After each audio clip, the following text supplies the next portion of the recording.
Now, I received a worldwide distribution announcement, I guess, about Robert Morning Sky. There was a hit-and-run accident. Put the word accident, I guess, in quotes. And for a time, Mr. Morning Sky went into hiding. For all I know, he's still in hiding now. He sent first a fax regarding that, then this announcement. Ladies and gentlemen, for just over 1 year, I've had the honor and the privilege to be able to share the story of my grandfather's rescue of a star being. I've also had the extraordinary good fortune to be able to share some of my own research with you, research that reveals a dark past, a hidden history of planet Earth, an unspoken and deliberately suppressed truth. Through the power structure of the UFO community, though it's resisted us, I am extremely proud of the response that you, the average citizen, have shown me. I've always believed the average man and woman knows they have been lied to throughout their lives. I believe that every one of us is also aware that there's more to life than work, taxes, patriotism, and guilt.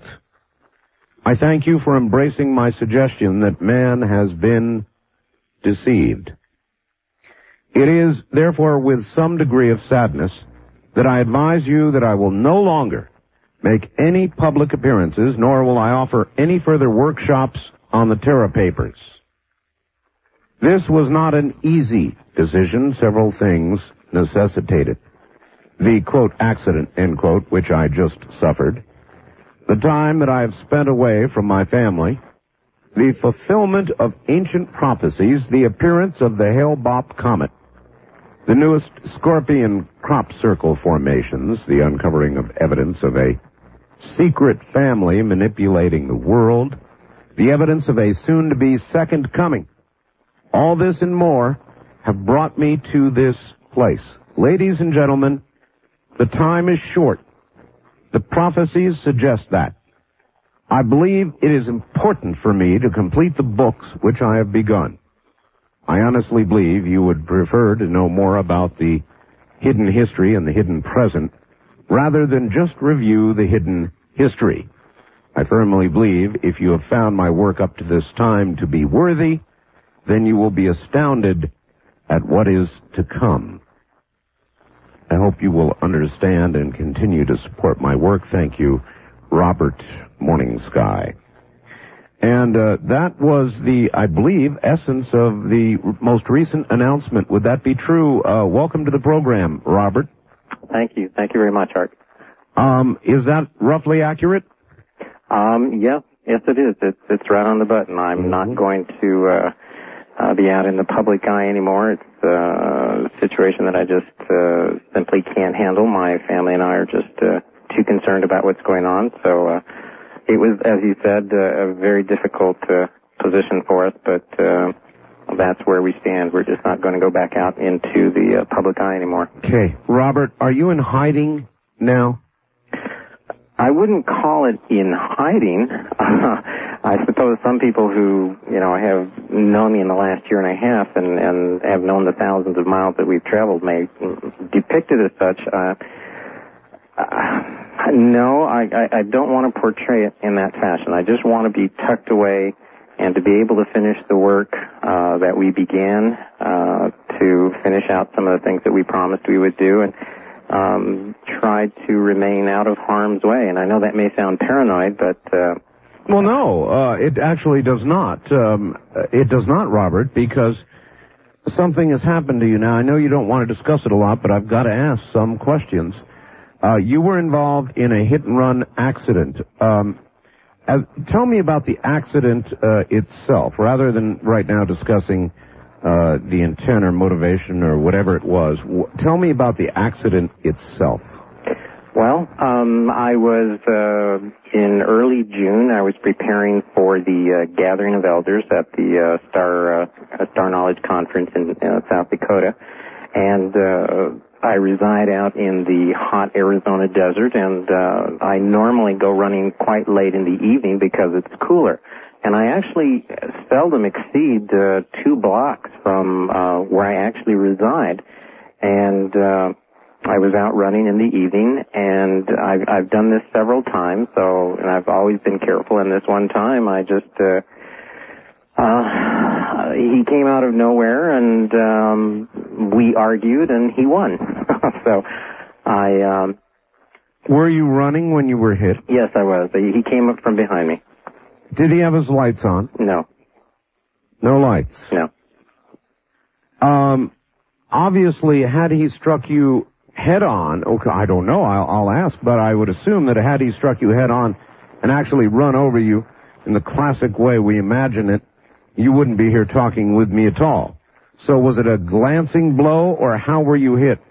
Well, I was running actually on the side of the road, and I don't want to sound like I'm tooting my own horn, but I am a dancer, and I have performed in many powwows and I'm very much aware of that, yes. My presentation. So I like to think that I'm healthy and stay in shape. And actually what happened was when I heard, perhaps even felt the car behind me, and I don't know why I didn't hear it. I don't think I was caught up in any thoughts, but I turned enough to see it coming, and I literally just leaped as hard as I could to the side of the road, and I was very fortunate in that I can't say that I actually recall the collision, but I actually, when I hit a grass, I was kind of near a ditch, and I rolled down into the ditch, and I stayed there for just a few moments just to see if I could hear or see anything.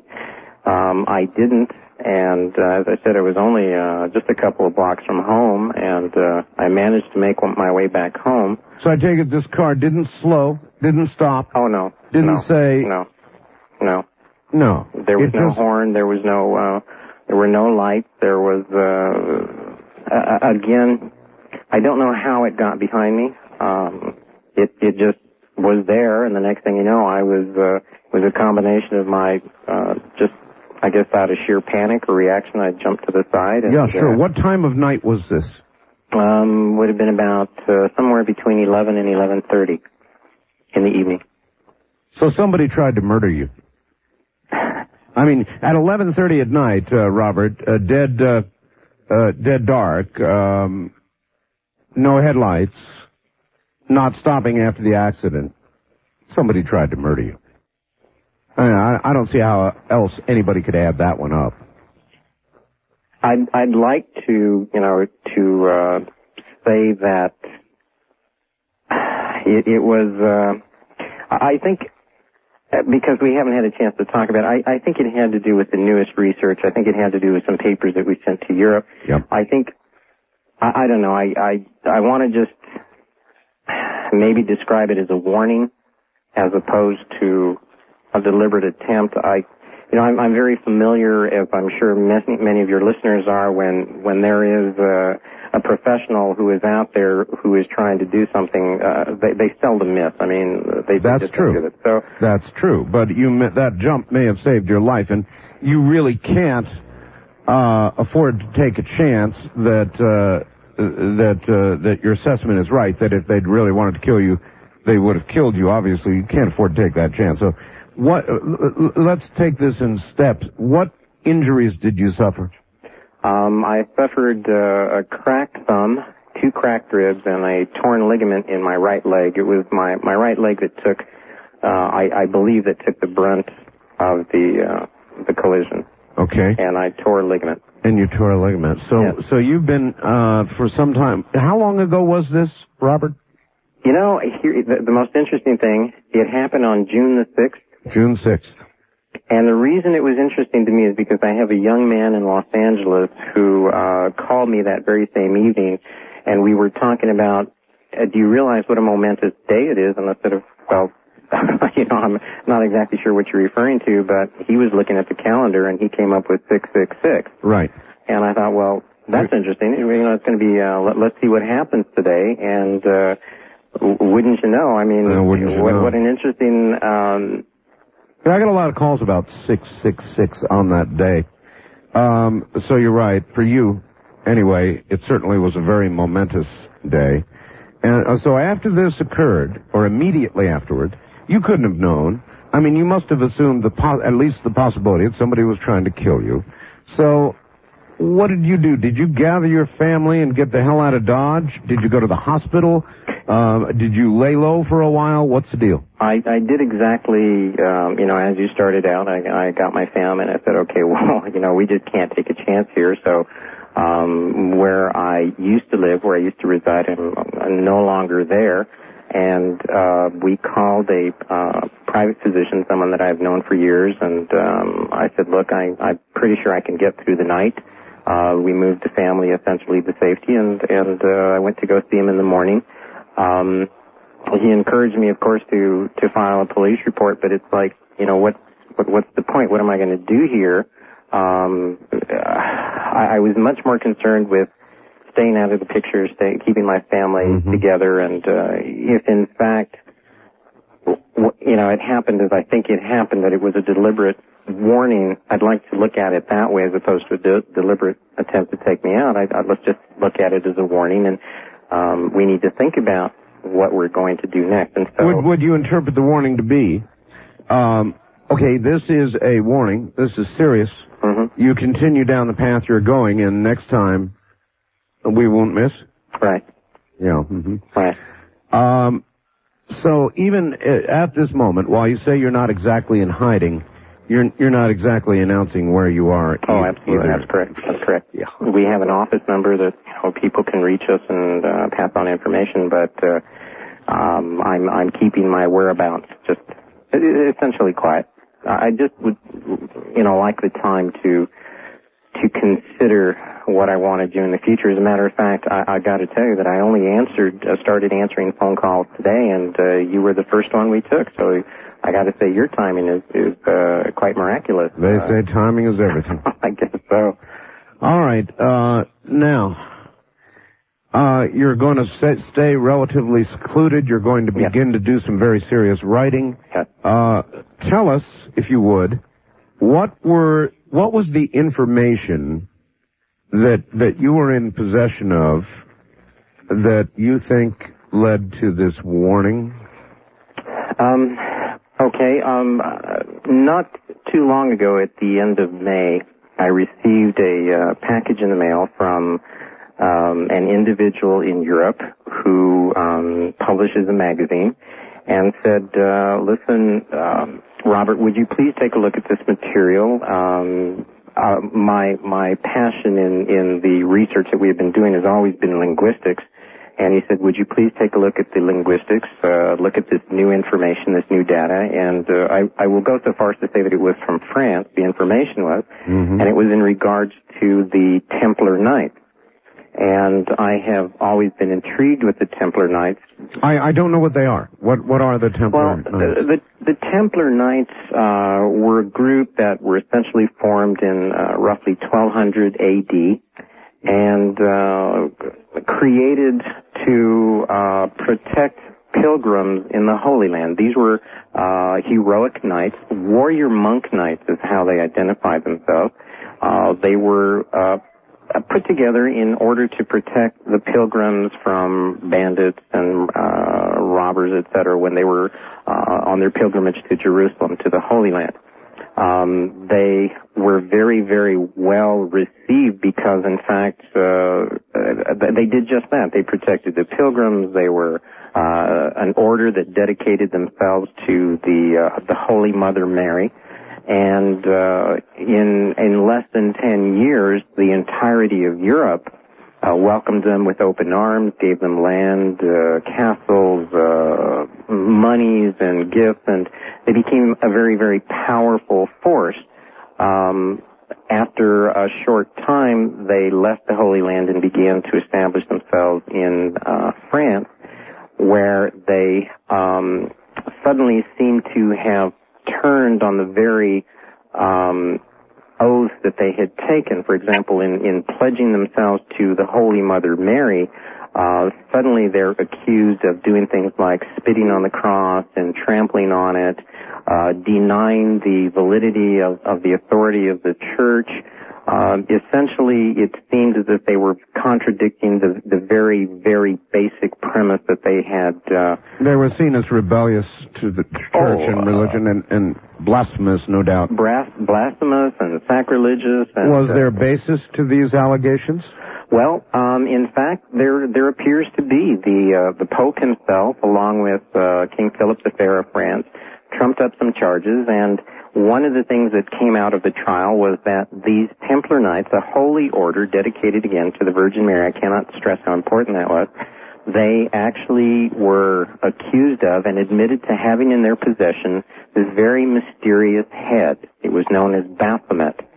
And the Templar Knights are a very interesting paradox in that a very holy, religious, very strict and disciplined order of monks who suddenly seem to, after 200 years, seem to have turned on the entire Christian faith, and in particular in the church. What has since transpired, and there are several authors who, and I've got to give a lot of credit to Bayesian Lee and Lincoln, gentlemen who wrote Holy Blood, Holy Grail, Messianic Legacy. They researched it, and they discovered that apparently the Templar Knights were very well aware and seemed to have some sort of documented evidence that showed that, and well, here we go with your readers, or your listeners, I'm sure some will get upset, but there was documentary evidence that Jesus did not in fact die on the cross, but that he survived. And apparently what the Templar Knights were doing were having the truth that Jesus was still alive, and in fact, let's add some more logs to the fire, Jesus was married and had children. The children fled to France with their mother, and that in essence there was an entire line, a lineage descended from Jesus living in France. The Knights discovered this, they had pledged themselves to the Holy Mother, Mary, and in fact began to defend this lineage from Jesus. This in turn then prompted them to say, okay, wait a minute, if Jesus is alive and if he lived and he has descendants, who better to sit on the throne and head up the church than a descendant? This then of course gives them reason to turn and deny the church, to deny the cross, because in fact Jesus didn't die. And so I'm getting the picture. Right. So the Templar Knights, and again, there is documented evidence. There are historical records that not just I, but several other people have been able to dig up that showed that there was a line descended from Jesus, alive and well in France, and that the Templar Knights were aware of it. And this is, anybody who begins to look into this story has to be incredibly intrigued with, the possibilities, not just in the past, but what happens if, some of these descendants are still alive today. All right, so this script was sent to you to decipher, to translate, to decipher. Exactly. I had already done some research on these individuals and had sent this gentleman some information on them in the past. And he said, look, I have some new information, take a look at it. And I did. And by going through a linguistic analysis and tying it in with some of the pieces that we had here, I was extremely excited. I was beyond myself, because one of the things that had always plagued me about these Templar Knights was this very curious, this very mysterious head that they were supposed to possess. It was a bearded head, according to most. And it had always bothered me. It's one of those puzzles that sticks with you and you just won't let go and it won't let go. And I had known about this for many years. And this new information allowed me to linguistically break down in French, in Latin, and in the Egyptian the identity of this mysterious head. All right, hold it right there, Robert. We're at the top of the hour. Relax. We'll be back to you. My guest is Robert Morning Sky. Back now to Robert Morning Sky. Robert, all right, we've been talking about the Templar Knights, which I understand has some connection, loose or otherwise, some say, to the Freemasons. Is that correct? Yes, sir, that's correct. All right, and you mentioned the fact that they came to believe that Jesus did not die on the cross, so it's easy to understand why the Christian world would be out head hunting, more or less. Right. You mentioned a head. What do you mean by this head you were talking about? Well, when the Templar Knights were brought before the court in France and essentially the Pope, one of the accusations was that they had in their possession, if not a real head, at least a symbolic head, though at the time they were accused of actually having what I guess would essentially be a mummified, bearded head. And the Templar Knights, quite to the surprise of many of their admirers, admitted to the fact that they did have this head in their possession. But then the accusations began to fly that they revered the head, that they prayed to it. I understand. What was the head, supposedly? Of what? Well, the descriptions in all of the books, that if there are any descriptions at all, described it as a man's bearded head. They did, the Inquisition did, in fact, in an inventory of the Grand Lodge, they listed a head, and they gave it a very, very cryptic title. It was, in Latin, it was caput, C-A-P-U-T, and then the numbers LVII, which effectively mean 58 in Roman numerals, and then a very curious little letter M. So the designation on the inventory, based on a description by one of the Templar Knights, was caput 58, and then this very curious little M. Mm-hmm. And it had never been deciphered, though many people have tried and suggested it was essentially the head of Mohammed, and on and on. There were many, many things that, many kinds of strange things attributed to it. It was a very curious piece of material that assisted when it was sent to me by this gentleman in Europe. I looked at that, compared it to some of the ancient Egyptian and Hebrew letters, and found that, in short, the identity was revealed. It was quite astonishing, and I was absolutely excited because this head had plagued me for so long, only to find out what its identity was. But I have to tell you, years ago, when I was part of the real world, I worked with newspapers, and I had been raised as a writer-reporter in the media, and had to have 3 sources. So, in fact, I went to some ancient Hebrew sources, Hebrew Aramaic, and then I went to some French sources, and in fact was able to verify the linguistic analysis of the head and who it represented. Unfortunately or fortunately, this suddenly opened up a floodgate, and it was the identity of the head suddenly not only supported the fact that the family of Jesus or his descendants were alive in France. And again, I've got to let you know that I am not the only one who has come to this conclusion. There are several authors in Europe who have greater documentation, who have been able to verify that there are, to this day, descendants of Jesus alive in Europe. However, what happened for me was that the deciphering of the head, of the identity of the head, allowed me to trace it back not only to the time of Jesus and Mary, but even beyond, into ancient Egypt, into ancient Samaria. And all right, well, don't hold us in suspense. You know the identity of the head. What is it? A lot of your listeners I'm sure, are going to be sending daggers and poison thoughts my way. However, they do it all the time, so go ahead, just give it to us. The head itself, I am not convinced that it was the actual head, but at least the symbolic head, was not that of a bearded man. In fact, the linguistic breakdown of Caput 58 identifies it as the symbolic head of the Holy Mother Mary. The term in ancient Aramaic and Egyptian kaput is essentially the same root as kaput, which means beard, but in fact it means head.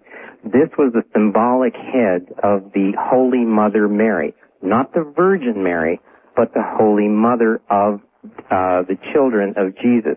In fact, the Templar Knights had pledge their oath and their lives to the wife of Jesus, not to the mother of Jesus. Do you still have these papers? Yes, sir, I do. You do? Yes. Now, and through the reading and the interpretation of them, you have come to believe that this is true? Yes, sir. I have at least 3 sources, and again, probably half a dozen authors in Europe. The documentation is there, and once the head is looked at as a symbolic head of Mary, suddenly not only the name, but several connections with the temples of Isis, the Delphi Oracle, several things occurred that all brought it to life. Okay, well then it's not really hard for me to understand why somebody tried to knock you off or warn you or whatever. Well, it's obvious why. And, if I open phone lines now, they would oratorically try and behead you, believe me. No, I have no doubt. Yeah, all right. So now you've got these papers. You've come to believe this.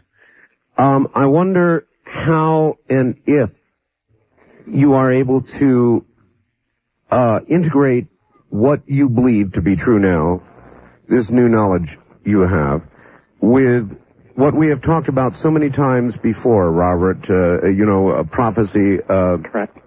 Native American prophecy. Mm-hmm. Do you find ties, or is your belief system beginning to shift? Oh, no, not at all. Quite the contrary. What has occurred is, as we have spoken in the past, I have, in the last year and a half, spent a great deal of time taking the prophecies from cultures all over the world, that contemporary cultures as well as ancient cultures, my own people, etc. And the prophecies all suggest that something is occurring. The Hale-Bopp comet is most certainly one of the most significant factors in the prophecies coming to fruition. But one of the things that occurred in the research of the Templar Knights and the existence of the lineage of Jesus, who is obviously called the Christ, what had happened was that we discovered that there was, in fact, a family not descended from Jesus, but whom Jesus was descended from. In other words, he was a member of this family. And this family could be traced back into ancient Egypt and forwards into contemporary times. And this family married into the more powerful houses in Europe. They had established essentially Montreal in Canada, and that not only was this family still alive and well, it was still manipulating events to the point. Well, I tell you, Robert, I think you need to dig a deeper hole. Well, I'll tell you, what happened, Art, with the greatest of respect for everyone out there, and this is why I'm convinced that it wasn't an accident. Yeah. We have, and again, I direct people to Holy Blood, Holy Grail, Messianic Legacy, Grail Across the Atlantic, several other authors who have come to the same conclusion and who, in the course of their research, have found that they are being manipulated. I mean, the question that they keep asking themselves is, why am I getting this information? Why is this family essentially trying to present documented genealogy of the existence of offspring of Jesus? In essence, what happened to me, and here's where I'm sure we're going to lose the world, lose the planet. I hope the planet thinks I am so crazy that they'll leave me alone. But essentially what occurred was that this particular family is manipulating a second coming. In other words, the return of a descendant of Jesus. And who better to head up the planet in unification, in bringing all the world's religions together and bringing the people together than a descendant of Jesus, of whom nobody can say anything about. If I were to criticize, or you were to criticize this family, and this is the family descendant of Jesus, you're going to be very quickly labeled the Antichrist, blasphemous, and sacrilegious isn't enough. But what occurred was, I am sitting here spending a year and a half showing that prophecies are coming true, that in fact, all of these things that are about to happen, when you look at it in context with the return of a descendant of Jesus, suddenly the world opens up to an entirely new scenario. The prophecies that I have been supporting and talking about for a year and a half support the return of a descendant of Jesus. Now, that's I would think that the world would welcome me with open arms, and my goodness, here's the return of Hail Bob, the signs are in the skies, the Hopi prophecies, the Aborigine prophecies, Sumeria, Egypt, etc. Suddenly, what I am doing is I am saying, yes, the prophecies are being fulfilled. Yes, a descendant of the divinity is about to arrive. All right. Let's talk for a second about Hail Bob and what sort of harbinger that is. Hail Bob will be closest to us, most visible. In fact, maybe even covering, I'm told, a quarter of the sky by, I think, next March or April. Isn't that about right? Yes, my understanding is April the 1st of 1997. It'll be in its brightest and most dramatic point. And my understanding is that the estimation is from 1/3 to 1/2 of the sky that it will cover. And it should. I've heard that much. That's right. I've heard that much too. Yeah. It's going to be a magnificent event. What do you believe it to be? What is Hail Bob? Is Hail Bob, I've heard it called the Blue Kachina, is it? Yes, I am the one who originally started calling an old Kachina figure the Blue Star. It's known as Nangasahu, and according to Hopi prophecy, and again, I've got to go on record, and please excuse me, but I've got to tell people out there I am not a Hopi elder. I'm not a spokesperson for anyone other than myself.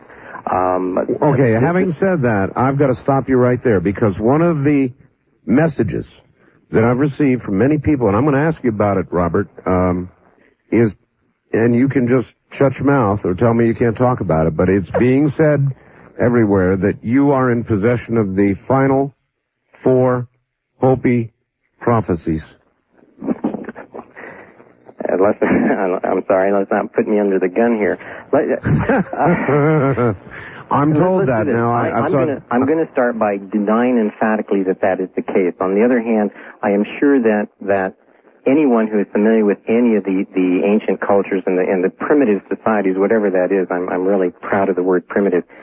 Anybody who holds prophecy is not about to declare to beings outside of their own culture that they're the holders of prophecy. I mean, all right, so in other words, if you had it, which you officially deny, you're telling us if you had, I heard that. If you had it, you wouldn't tell us. That scenario is true. If I did, I wouldn't. I would be putting myself on the line, and I'd be asking for another argument with another bigger vehicle, probably. So. I can. Okay. They're not going to do that again. All right, I can read between the lines anyway, and so can everybody who's listening. So let's return for a second to Hail Bob. Hail Bob is going to be a major event. The entire world is going to look to the sky and see something quite amazing in about a year, less than a year now. And what do you believe it is? What is the Blue Kachina? What does it mean? What is it the harbinger of, Robert? In Hopi prophecy, there are numerous stories and legends about the end of the fourth world. We are considered to be in the fourth world now, and that is coming to a close. And there are prophecies that suggest that at the end of the fourth world, one of the first signs in the skies will be a figure that is known as Nangasahu, a Kachina, a spirit, who will be recognized because he has an extraordinarily long tail of feathers that he wears around his head, and he has a bright blue face with a black 4-armed star immediately on the face. This is a very mysterious star spirit. Most elders who know don't even talk about him. But the first sign that the fourth world is about to end is that this spirit will appear in the sky. But what makes it distinctive is that it has a tail that, according to prophecy, stretches 1/2 of the sky in length at night. Now, obviously, Hail Bob is fulfilling this. There are several other little small details in the myths and legends that suggest that the Blue Star Kachina Hail Bob is returning. There's another myth, another legend, and I'm really doing it a disservice by calling it a myth or a legend, but most civilized people are happy for me to label it that. But a legend suggests that there will be, at the end times, a return of another spirit known as Bahana. There are some Hopi elders who have interpreted it to mean the Great White Brother, and have attributed the identity of Bahana to be some member of the Anglo race who will assist the Hopis in achieving their rightful place and bring peace and happiness to the Hopi people, etc. But in fact, the literal linguistic definition of Bahana is great white companion, not brother. And so what we have suggested in our book Prophecy is that there will be a second comet which will appear 7 years after Hale-Bopp, and that this one is going to be much larger. It's going to be white, where the blue star will obviously have some sort of a blue aura to it. And at that time, when this comet appears, the second one, is when the fourth world as we know will end. Now, that does not mean death, doom, destruction, etc. It simply means that things are going to change dramatically. I would not be surprised if in fact it meant the end of several institutions and governments and even countries. However, this is not a forecast of gloom and doom. It is a forecast of change. Well, that, again, I think we've had this discussion before. It depends on how you look at it, and I understand that you look at it, and many others do, actually in a very hopeful, positive way with regard to change. But as I told you then and I tell you now, there are millions of people who will not make it to the other side of this enlightening change. And so there are many ways for many people to look at what this prophecy seems to suggest will bring upon the world. Hold on, Robert. We'll be right back to you. My guest is a Native American named Robert Morning Sky. Stay right there. Right, back to it we go. One quick facts, and this is probably right on the mark, aren't very interesting, and I suggest that Mr. Morning Sky is well-founded in his desire to stay out of the public eye.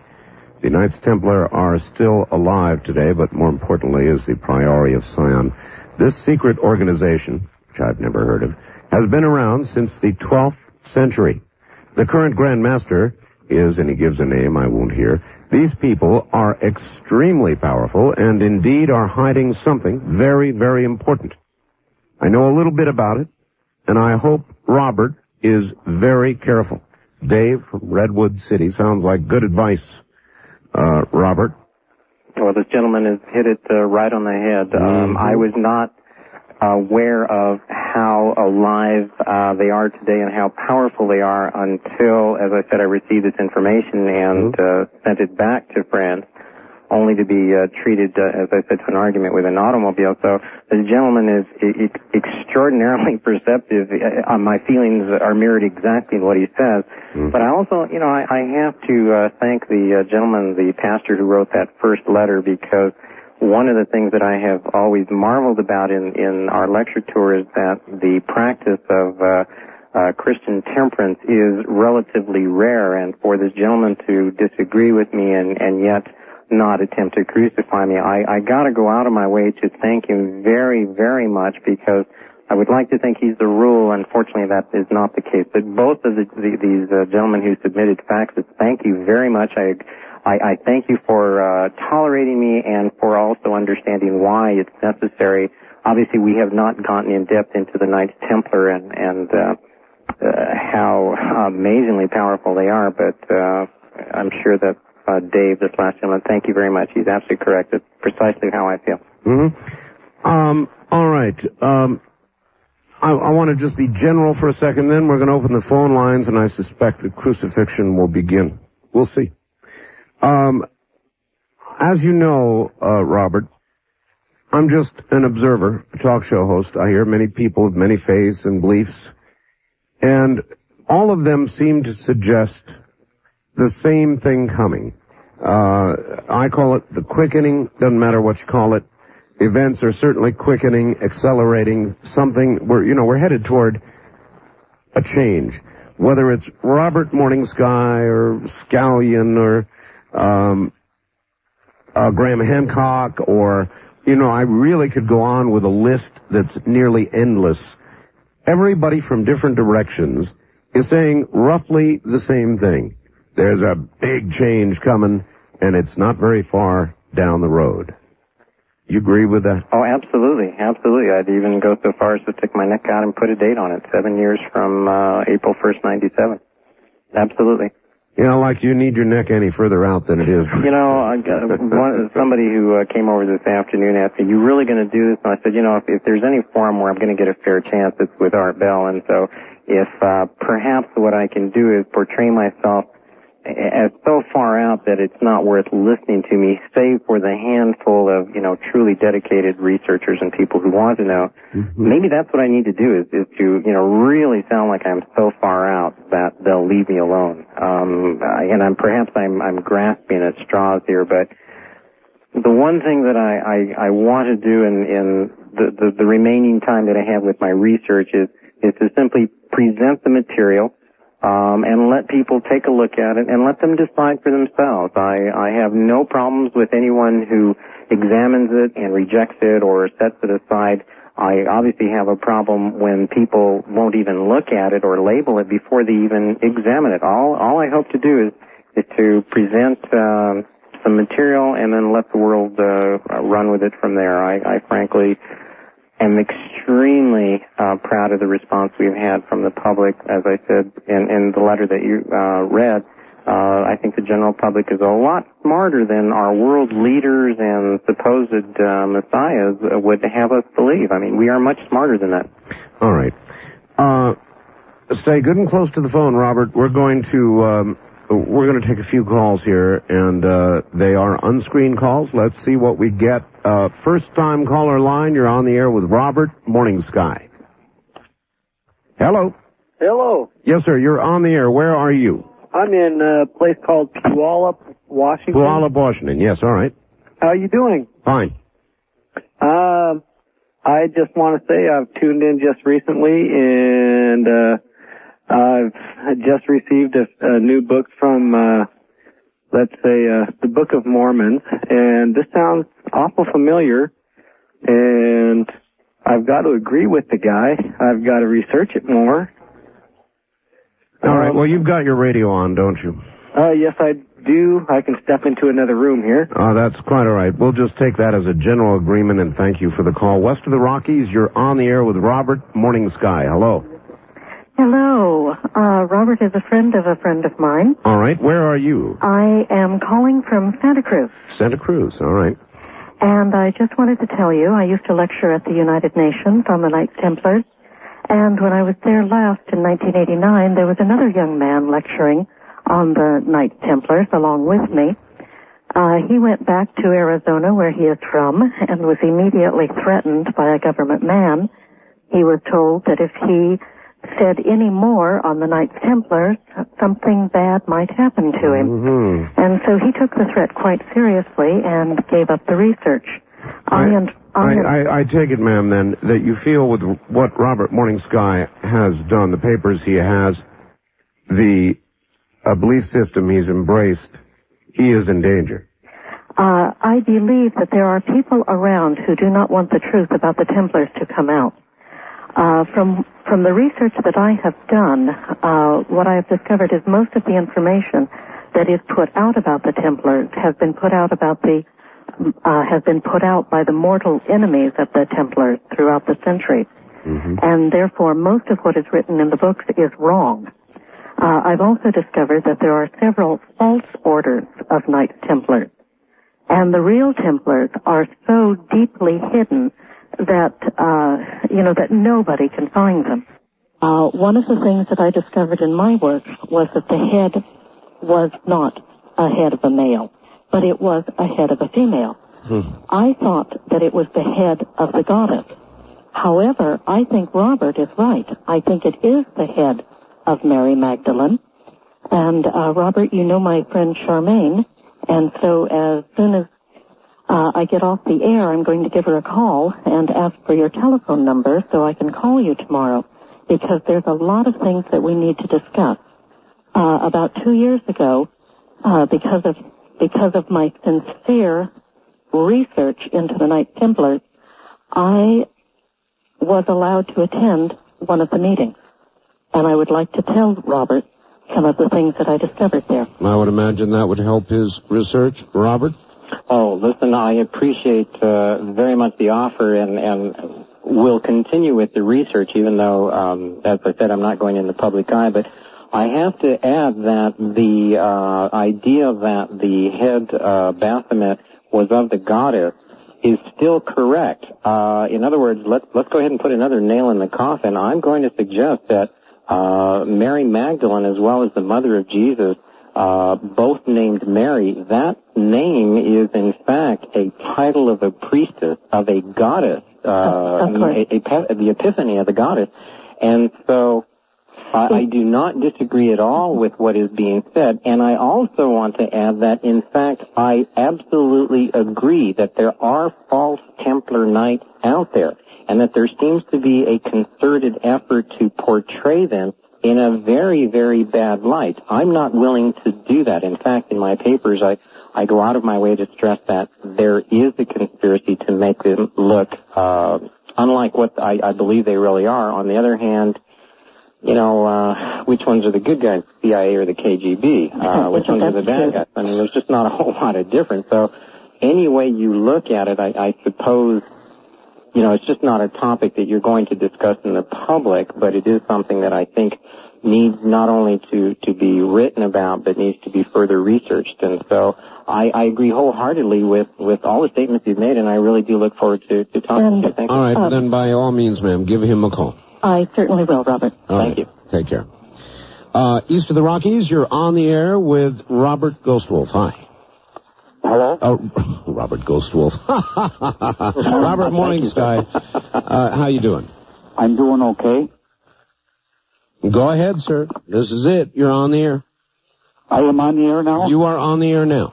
Okay, my question is, I heard Robert Morning Sky talk about that Jesus didn't die on the cross. That's what he said. Well, then how would my sins be forgiven? All right. That's fair enough, straight-out question. Okay, with the greatest of respect, sir, I am not a holy man, I'm not an elder, I'm not anyone who is in a position to be able to answer a spiritual question for you. All I can do is, as an average man, say, this is what research shows. Could the research be wrong? Yes, but I think if there are a multitude of sources that say the same thing, then it's something we need to consider. The question of sin and forgiveness has to do with one's own faith and one's belief, and I must say that I prefer to have, something that is very, very hardcore, real in front of me, and so I do not want to challenge this gentleman's faith or in any way destroy, whatever belief system he might have. All I can say is that this is what the research shows, and again, I am not alone in this. There are several noted authors who have come to the same conclusion with the same information. And all right, what I want to understand about you, Robert, is I have all my life done a lot of research with respect to religion. I have been in and out of many of them in search of, I still am. And I understand that you have done research into this. What I don't understand is how you have come to embrace this, as you seem to have, as an article of faith. In other words, you seem to have moved from the researcher, the guy who takes the papers and begins doing the reading and looking into all of this. You move from that across the line to faith. How did I do that, sir? Well, I mean, your very words have told me that you embrace what it is that you are telling us you have researched, that you believe it, in other words. And that's, I guess, a faith, isn't it? Or am I wrong? I'm not sure that I understand what I'm expressing as my faith. Well, I think you are. In other words, let me try again. In other words, you have described to us basically the contents of the papers and the further research you have done regarding the lineage of Christ, of Mary. Yeah. And it sounds to me, and you stop me if I'm wrong, but it sounds to me as though this is now not just what you are researching as a scientist would research something, but something that you now believe is true. You mean the existence of Jesus and Mary, etc.? their lineage, as you have described it, that Jesus did not die on the cross. That's correct. You now believe this as an article of faith. Is that an unfair statement? With due respect, yes, I believe it is. It is unfair. I think so, because I suppose the question then is very philosophical. If you drink some water, did you drink it? Is it water? Is it real? I have faith that it's water and it's going to be healthy for me. All I'm trying to say is that my research, has shown this evidence. Now, whether one chooses to accept it or reject it, well, that's up to the audience. But I'm not asking about the audience. Okay. I'm asking you. Do I believe Jesus did not die on the cross? That's right. That's right. Yes, that's correct. But I don't accept that. I don't see that as a faith. I suppose it may be an exercise in semantics, but I do not believe that he died on the cross. That's correct. Mm-hmm. All right. I just wanted to be clear. West of the Rockies, you're on the air with Robert Morningsky. Hi. Yes, this is, I can't give my last name. No, please don't. What is your first name? Francis. And where are you, Francis? Sacramento, California. All right, go ahead. Robert Morningsky, I did receive your letter. Thank you.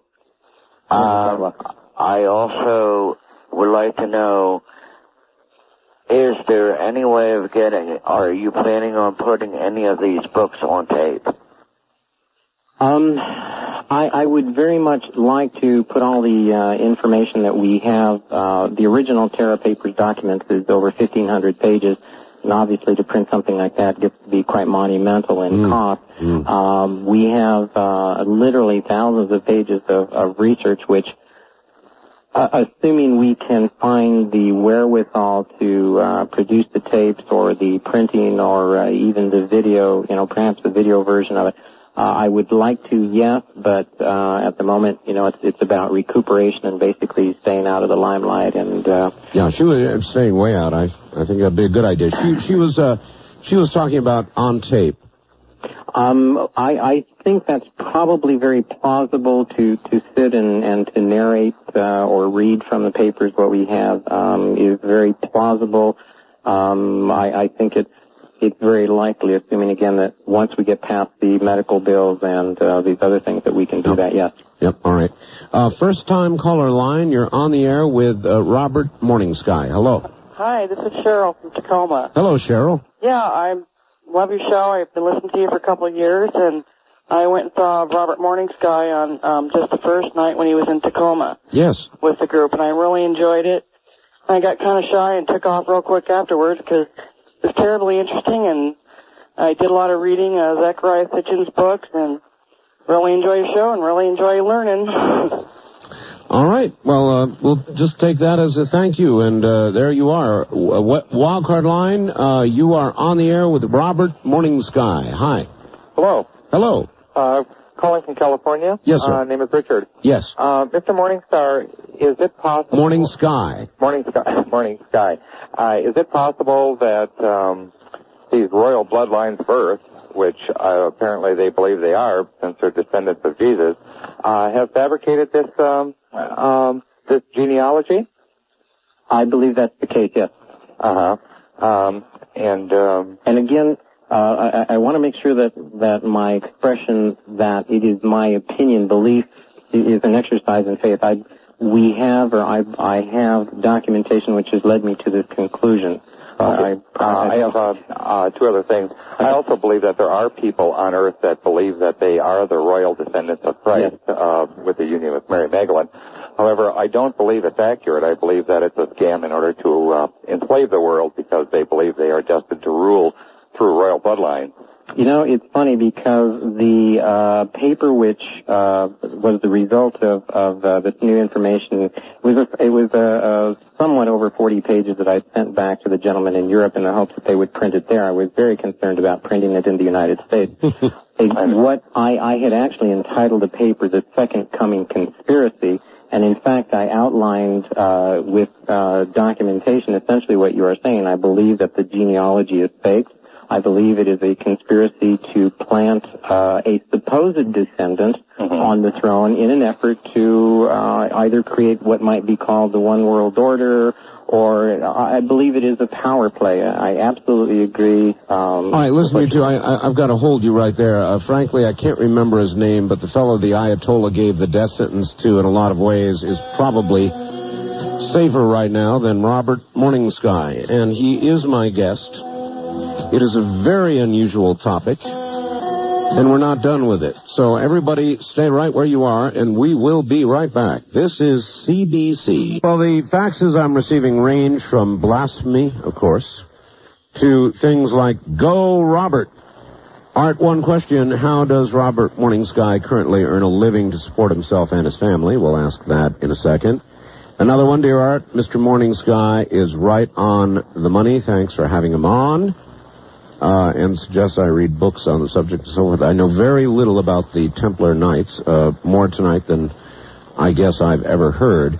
I think that if there were a modern Inquisition, Robert, we would now be speaking with you as you were laid out on a table, probably with ropes on your arms and your legs, and we'd be able to hear the guy turning the little thing that would tighten it up, stretching you yet another inch or two every time you open your mouth.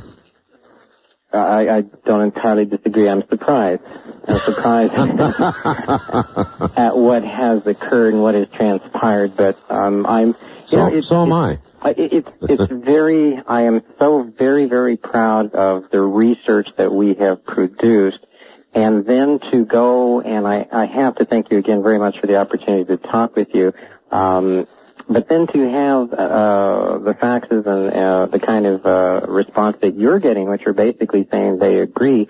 See, I believe that confirms what I'm trying to say. I believe that we average, everyday, grunt human beings, I'm not trying to be derogatory here, but those of us who work and are trying to strive for, an honest existence and searching for evolution, we're being lied to. We're being manipulated and deceived, and the powers that be really don't want the truth to come out. And so I think your response, or excuse me, the response to the faxes that you're getting is the very, very thing that encouraged me in the beginning to do this, and that I think the average listener knows that what's going on out there, what is portrayed as the truth, is not. That it, in fact, is what is blasphemous and sacrilegious. That is what denies man the ability to truly evolve. The gentleman, the first fact that you read just before the break that suggests that the Antichrist, what better candidate than a man who stands in front of the public with a documented genealogy that shows he is descended. I absolutely agree, and I believe that is exactly not only what is happening, but what is going to happen. And all I can suggest to the listeners is beware of anybody who stands in front of you and says, I am the Messiah, the Savior, descended of this or that. Anyone who portrays himself at this time to be the leader, the Savior, the chosen one, the anointed one, if anyone deserves the title Antichrist, or at least I prefer the title anti-mankind, those are the individuals who are out there, and unfortunately there are far too many of them out there. All right, well, if I can draw any comfort from any of this, then it wouldn't be me. They're constantly calling me the Antichrist, so... Oh, I would wear that proudly, sir. Look, one more question, then back to the phones. It is about your fellow Native Americans. I mean, you're definitely outside the teepee on this one. And I wonder how other Native Americans that you have spoken with react to your information. Well, I was extremely surprised, but again, very, very proud to just recently, 2 weeks before after the accident occurred, I had been invited to attend a gathering of elders the premise of the conference was to talk about the star knowledge, about the wisdom of star beings, etc. Yes. And again, not being someone who has any official status or position, I don't have any titles, to be invited to address the elders of Native America as well as the general public, to be on the podium with people like Wallace Black Elk and several other very noted and respected elders. Yes. I found it quite an interesting paradox or contradiction, because here I'm denied any status or position within my own tribe, and I'm not petitioning or asking for that. I can live quite well with that, fate.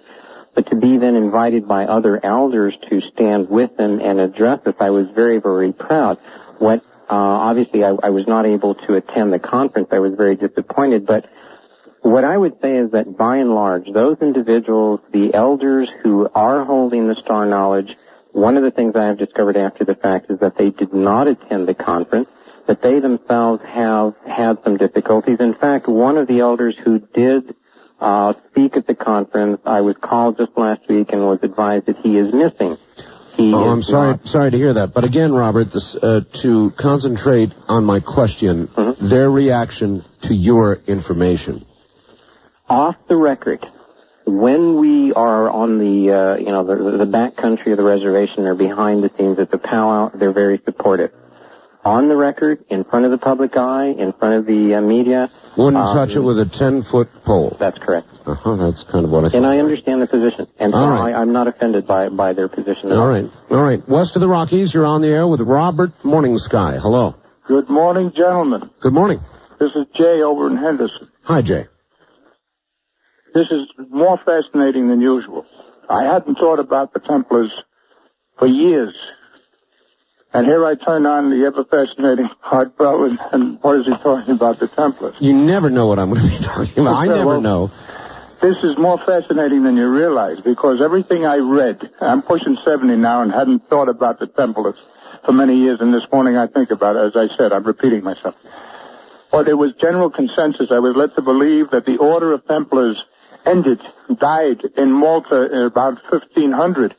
And here is your guest saying that they are alive and well, and for whatever purpose they are here, they're here in the second half of the 20th century. Yep. And God bless us. I was always fascinated, but now I'm going to start again. Maybe there's some new research being done, some new... You're talking to the man who's doing it. Yeah. Other than that, I have no questions, and I will certainly try and... has he been published? No, but that's coming. Well, he has been published with other works, yes, but with regard to this newest information, that's a good question, Robert. Well, we have taken copies of the initial. Again, it was in a report form that we sent to Europe, and we have the original. And we have had several people, other researchers, in fact, who have called us. And if truly one wants to delve into what has got to be, I mean, the word controversial does not apply.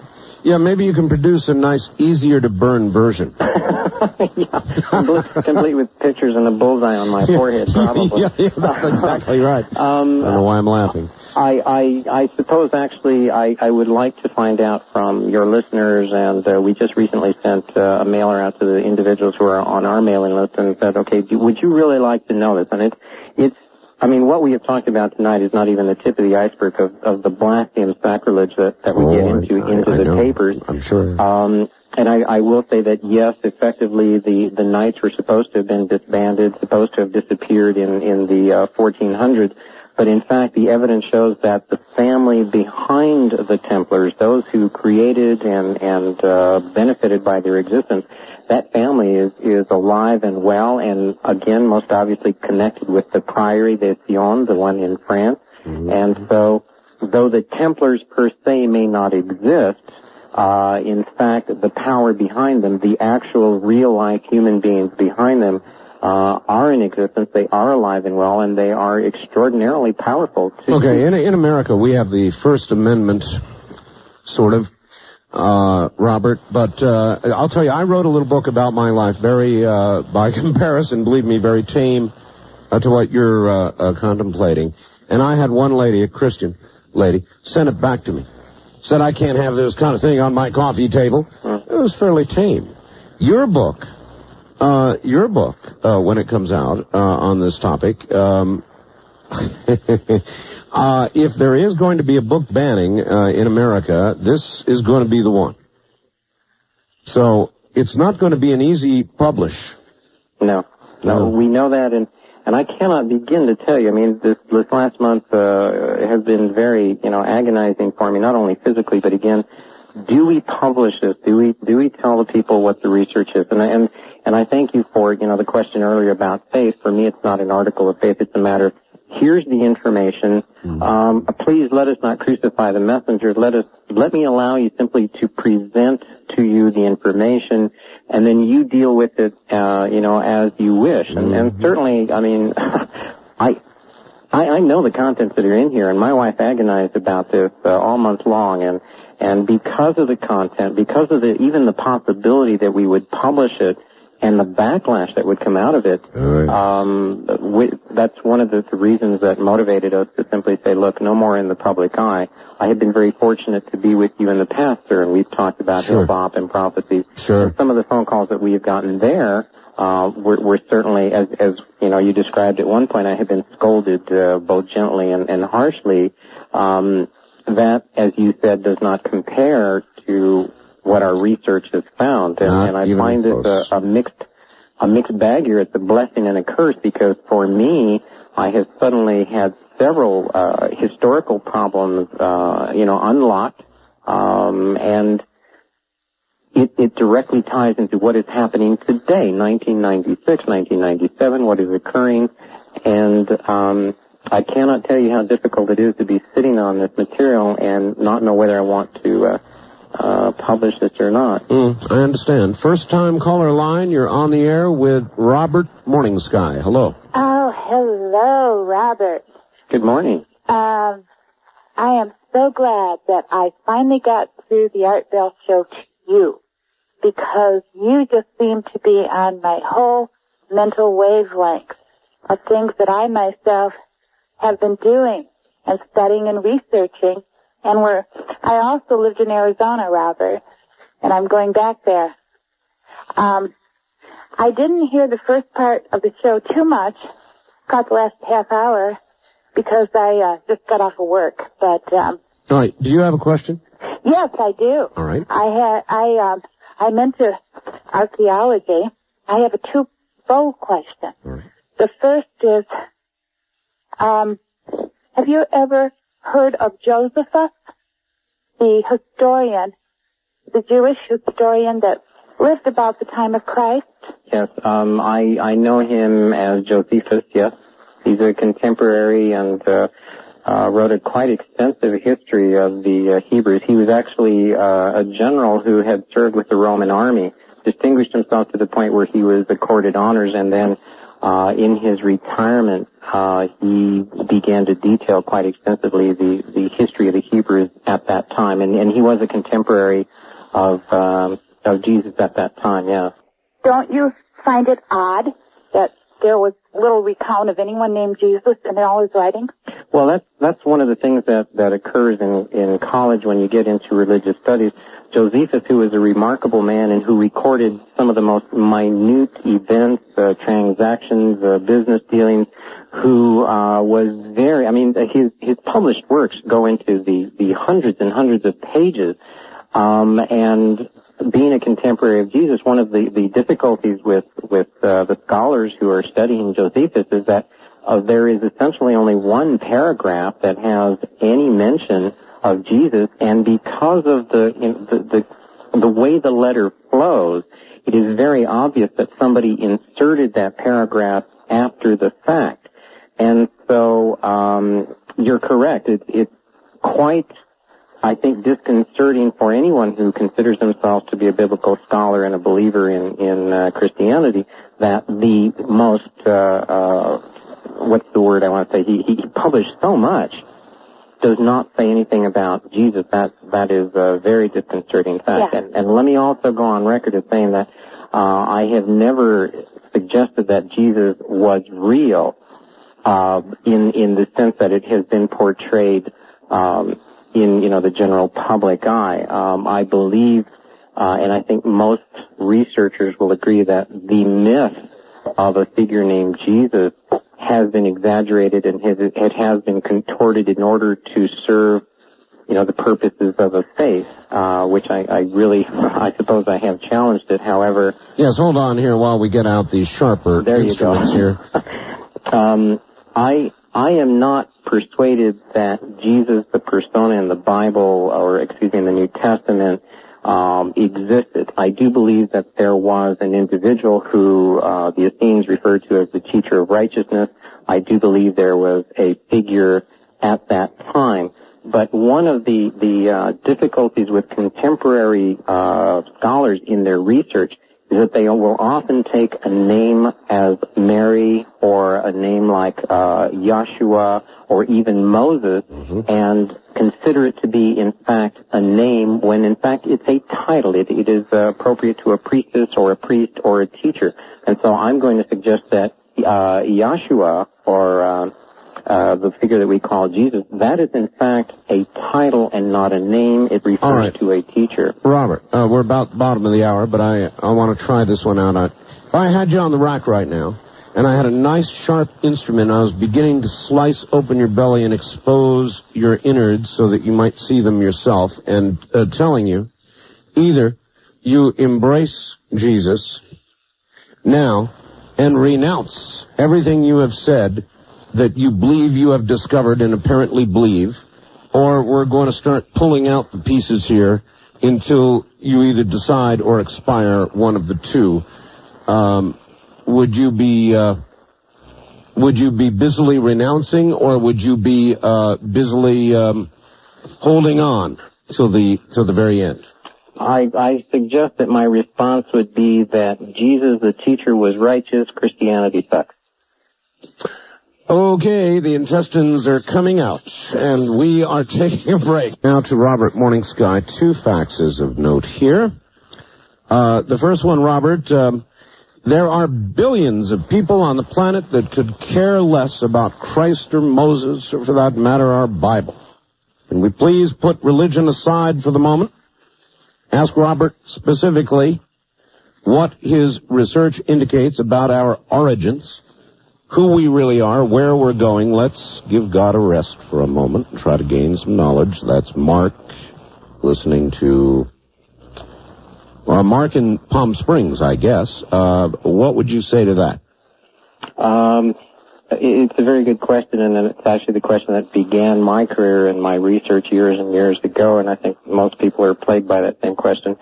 Mankind's origins are essentially, whether one calls them divine, star beings, extraterrestrials, or whatever the case might be. Our research, as well as, again, other noted researchers, Graham Hancock and Balvell and several others, Zachariah Sitchin, not to, you know... I had Graham on last night. Oh, he's a fantastic man. I really admire his work. But essentially what the evidence is continuing to suggest that somewhere in mankind's evolution, it was tampered with by beings from, again, whether one calls them the heavens, the stars, whatever one chooses. And I absolutely agree with the premise that our research up until less than 2 months ago was all headed in that direction to try to portray this very same story, to try to document this story. I simply could not foresee that in trying to bring it into contemporary times so that we could address, you know, whether or not mankind has been tampered with in the past, how does that reflect on our present-day situation. I could not foresee that would lead us to the Templar Knights. And again, just as a teaser, the Templar Knights do draw, and the family behind them do draw their origins from a divine essence in the stars. So, I mean, the link is there. Yeah, so there's not, in your mind, conflict with your years of research. Not at all. Quite prophecy, the contrary. and you find this fits actually right in. Oh, absolutely. All right. The hidden history of the Templars fits right in with the hidden history of planet Earth that we've been talking about for years now. All right. Well, I've been giving you some hard stuff. Here's an easy one from Joanne, KSD, St. Louis.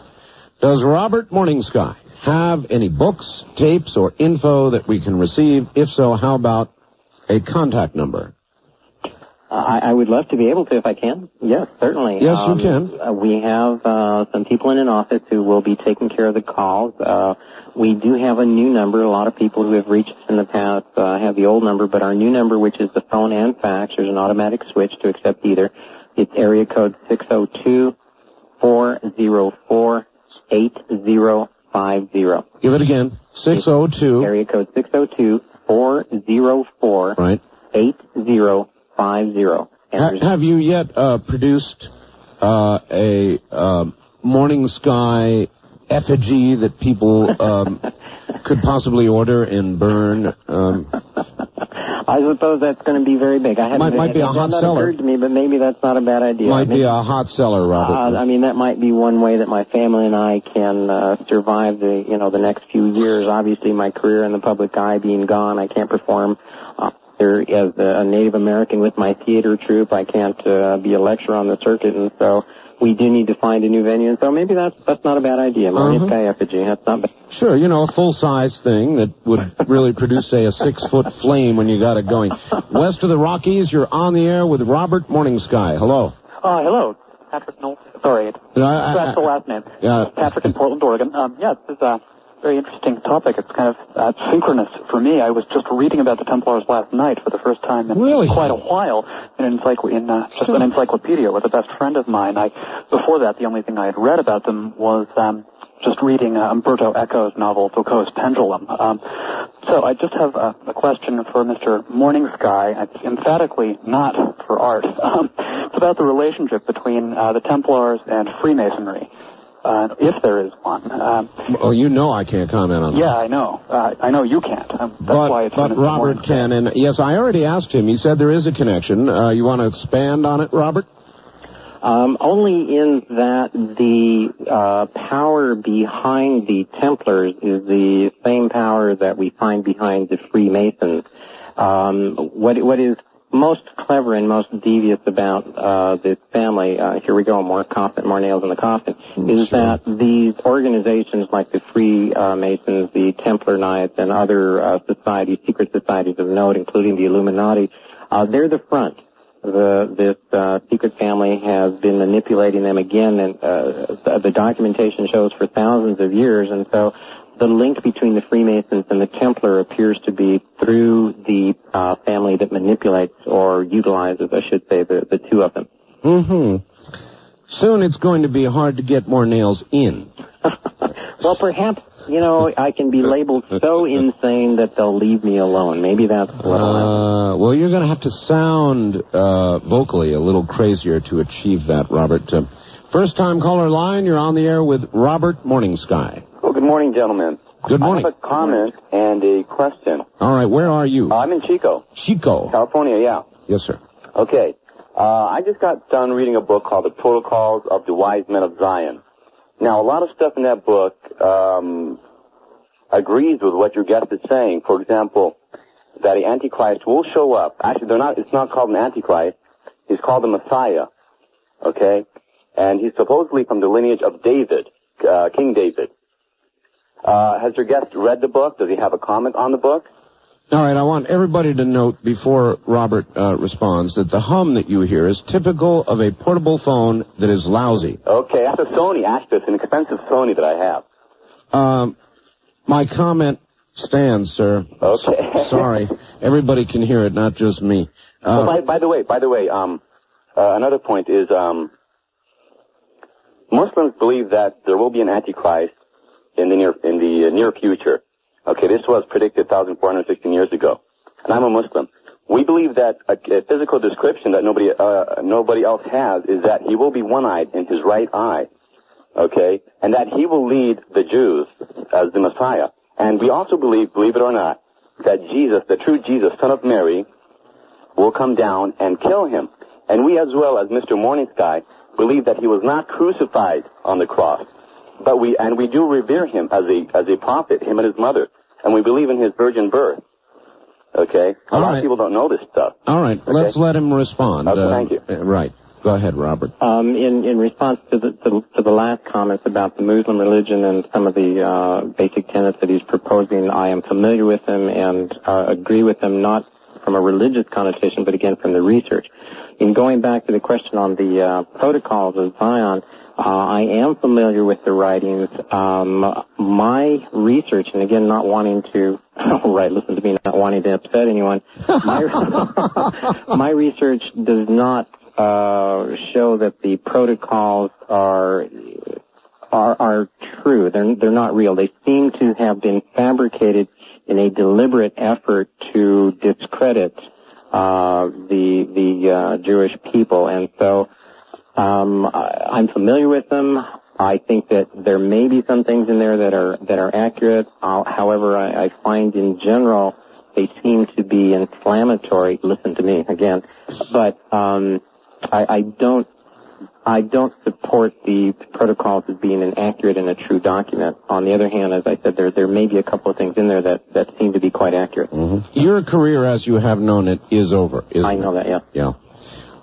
East of the Rockies, you're on the air with Robert Morningsky. Hello. Great. All right, I really appreciate your show. This one is, well, I don't know what it is, but it's really something. Yeah, it is. Mr. Morningsky, I'm a Christian man. This is Joe in Conroe, Texas, by the way. Yes, sir. And I am trying very valiantly to practice Christian tolerance here of your views and your research. And I would have to say that even though I know you said it in the context of what your reply would be if you were asked to renounce your beliefs under torture. I believe I was extracting his intestines. Right. Yeah. Right, and that would probably, I'm sure that would elicit a more emotional response than would probably be normal. But just a higher octave. It would be easier for us to be tolerant if you didn't have to say things like Christianity sucks. Well, that would be at a very extreme moment of stress. Well, that's why I preceded that with the statement that I made. Mm-hmm. The other thing that I'd like to say, maybe it's just my misunderstanding, but I'm unclear as to exactly what this ancient family that you continue to refer to as the family actually is, according to your belief and your research.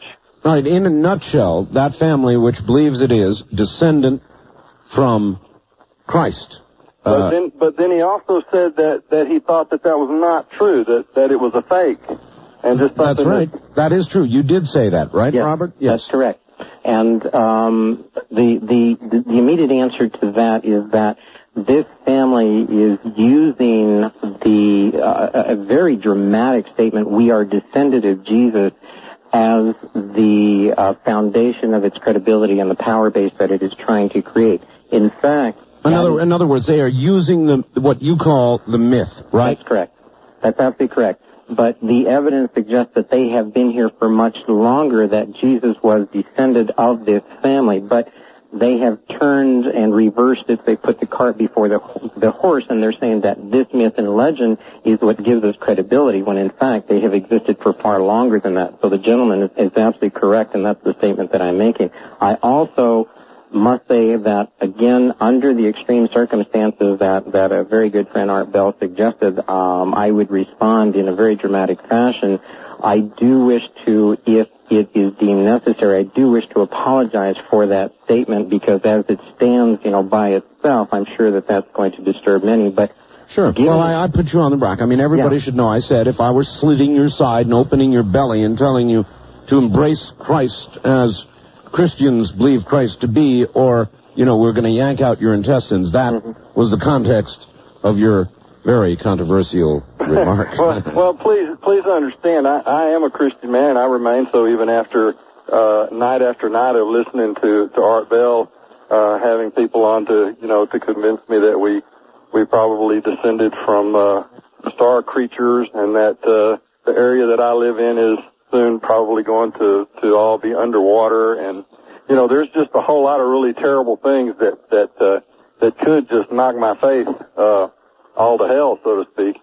But I'm still kind of hanging on to it, and I do find the things that you're saying very, very interesting, especially the way that you seem to be able to tie it into so many of the other prophecies and various religions. And who knows, what I believe may be completely wrong. I appreciate your call, sir. Thank you. Thank you. Comments, Robert? I have to thank the gentleman again. As you at the very beginning of the program, I was very concerned that they were going to crucify me, but the response has been very, very... Show's not over yet.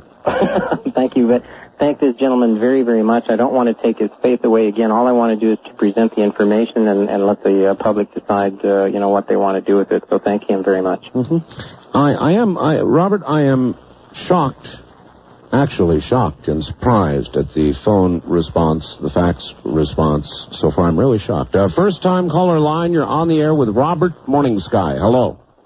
Yes, I'd like to ask Robert Morningsky if he's referring to the Merovingian dynasty of France, and if Jesus was supposedly not crucified on the cross, escaped and went to France, and the dynasty was from Charlemagne on, and if that has something to do with it? Sounds about right. Is that it? Holy Blood, Holy Grail? Holy Blood, Holy Grail has a lot of the very, very same information that we had been working with for a long time. I'm sure that I'm not going to put myself in any greater danger than to identify what other authors have identified as the family known as the Merovingians. The only possible problem I may have with what you said is that apparently Jesus did not go to France, that he fled to India. There is a remarkable author from Australia, Barbara Thiering, who has done work on the Dead Sea Scrolls, and she in fact found evidence in Dead Sea Scrolls that are generally not released or translated. Evidence in the scroll suggests that Jesus and Mary did not have a good relationship at the end, that she was very concerned for his safety, understandably so, and her family, and that there was a Passover plot, and he fled to India, she left to France with her family, and that the Merovingians, the secret family as I portray them, were descended from Mary and her offspring. And Holy Blood, Holy Grail, I think, is a must-read for anybody. And if anyone follows that book, then perhaps the target on my forehead will get a little bit smaller, and perhaps we'll look to Europe to some other authors. Yeah, but in the meantime, if Salman Rushdie is out there, he could probably sublet you some space for a while here. East of the Rockies, you're on the air with Robert Morningsky. Hello. Art, how in the world are you? Well, you're listening. This is Ken from Arkansas. Yes, Ken. I've been listening to this, and I'd like to ask him just a few quick questions and maybe gain a different perspective here. Okay. The first one is, let me ask you, Robert, do you believe that Caesar crossed the Rubicon? Do you believe that Alexander the Great conquered most of the known world? Do I believe that? Yeah. Well, again, it comes down to the question of, George Washington was the first president. Do I believe that? There are records and documentation to show that. Perhaps the better way to put it is that I accept that because it is, a matter of record. On the other hand, I'm the first to say that historical records can be altered. So, based on the fact that there appear to be historical records to support what you have suggested, yes. I am not, however, against saying that perhaps they were fabricated and they may be false. Well, the thing to be said of your research then, right?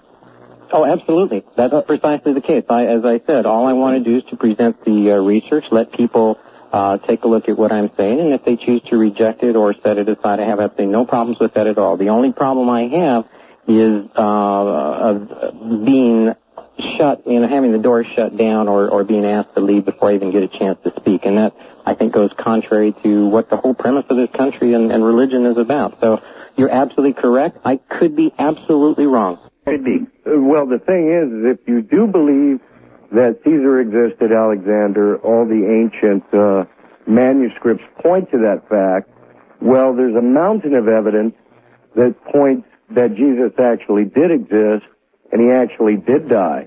In fact, there's writings to prove that as far as Pilate and Herod writing each other about that.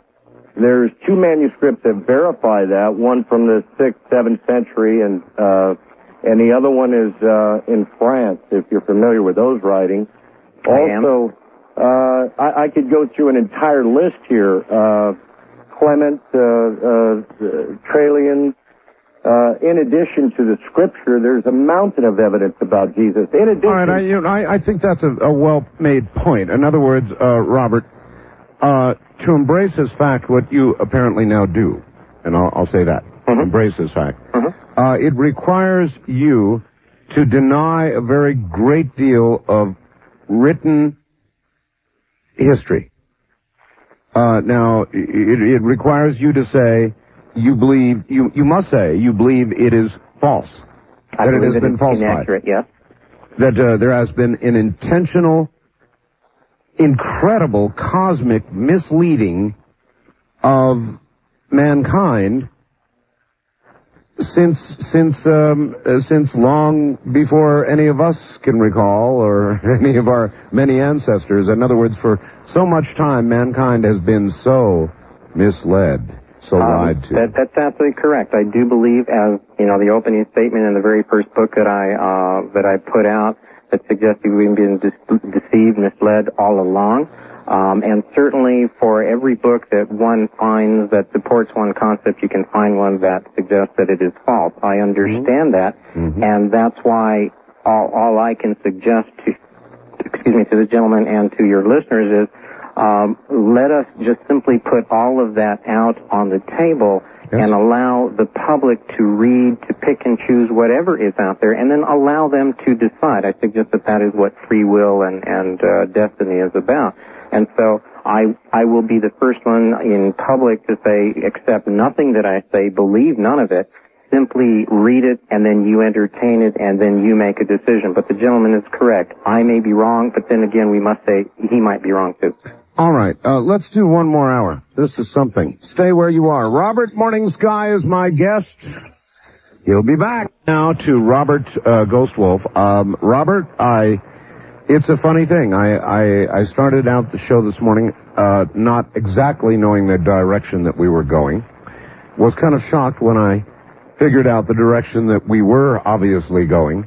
And now I'm intrigued by the response, by what you're saying, the way you've said it, by the fact that you've got your neck out 100 miles, by the fact that you have effectively ended your career as you have known it, changed your life, may end up being the modern-day Salman Rushdie here in America. And it's a rough, tough position to be in. And while I don't necessarily agree with what you're saying, I am intrigued by it, Robert, and I am surprised at the guts that you've got. Not the ones we've spread on the table here, the ones to come on the radio and do this. Well, I have to thank you again very much for the opportunity to share some time with you and to talk to the public. I think you really do, and pardon me for a moment, but I really do believe you personify individuals who are willing to listen to, you know, any side of any issue, regardless of how extreme it might be. And so I am. Your work is exemplary, and I got to thank you for it. And again, if there's going to be a venue that's going to afford me an opportunity to say a few parting words, I'm very honored and pleased to have been able to share this time and to say them with you. So thank you very much, and again, thank you to the people who are calling. I am also amazed. I really did expect that we wouldn't be able to talk about this, that I would be, as you put it, crucified. But the very fact that people are responding as they are is what has kept me going for a year and a half, and I really believe that people know there is much more to what is going on than what we are being told. And so thank you to your listeners, thank you to you, thank you to the people I've worked with in the past, thank you to the entire world for affording me the opportunity to express what may be considered slightly radical. All right, well, back to the Inquisition. Art, how come your guest has not mentioned the following? Knights of Malta, also known as Knights of St. John, who are the Catholics or Italians. Knights Teutonics, who are the Germans and Serbs, and that is why, by the way, the UN did not want to bomb the Serbs. The Knights Templar escaped France in the 10th century, went to New York, England, and Scotland. Thus, the Scottish Rite and the New York Rite, and the York Rite. By the way, all of the above run the world. Any reaction to that? Well, the question that was posed, why didn't we address that? Number one, simply the time constraints and the need to focus on essentially one topic. I will not exclude so many organizations that throughout our history have been, labeled as either secret societies or cultic societies. The time is part of the restraint. Some of these groups get rather radical. And I know it may sound strange coming from me, but I do try to be very skeptical and deal with information that we can verify from several sources. And so while the individual who sent the fax is probably correct in that these societies do influence and continue to influence. Our topic, as we began this evening, was with the Knights Templar, and time and focus simply don't permit. All right, that's a fair answer. And then this, Art, those so-called religious persons who would censor or obliterate, there's a word for you, as close to liquidate, I guess, obliterate your guest are really betraying the weakness of their own faith. Real faith can stand firm in the winds of deception, doesn't need to try to silence them. Your guest's work is not correct, but neither is Christendom. The truth is a little of both. There really was a Christ, a real person, but the one presented by Christendom has been so watered down, effeminated, and politically corrected that he no longer represents the true Son of God. If you want to know what the real Christ was and is like, he's right there in the Bible, not in the churches. That's from Alhambra. I take it you disagree with that.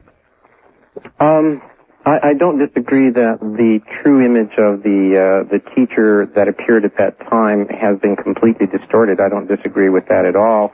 Again, you know, I simply offer my research, and you know, I think you need to sit down with the radical writings of Morning Sky, the Bible, the Quran, and all of these books, and every individual has to weigh them for themselves. So, all right, back we go. East of the Rockies, you're on the air with Robert Morning Sky. Hello. Hi.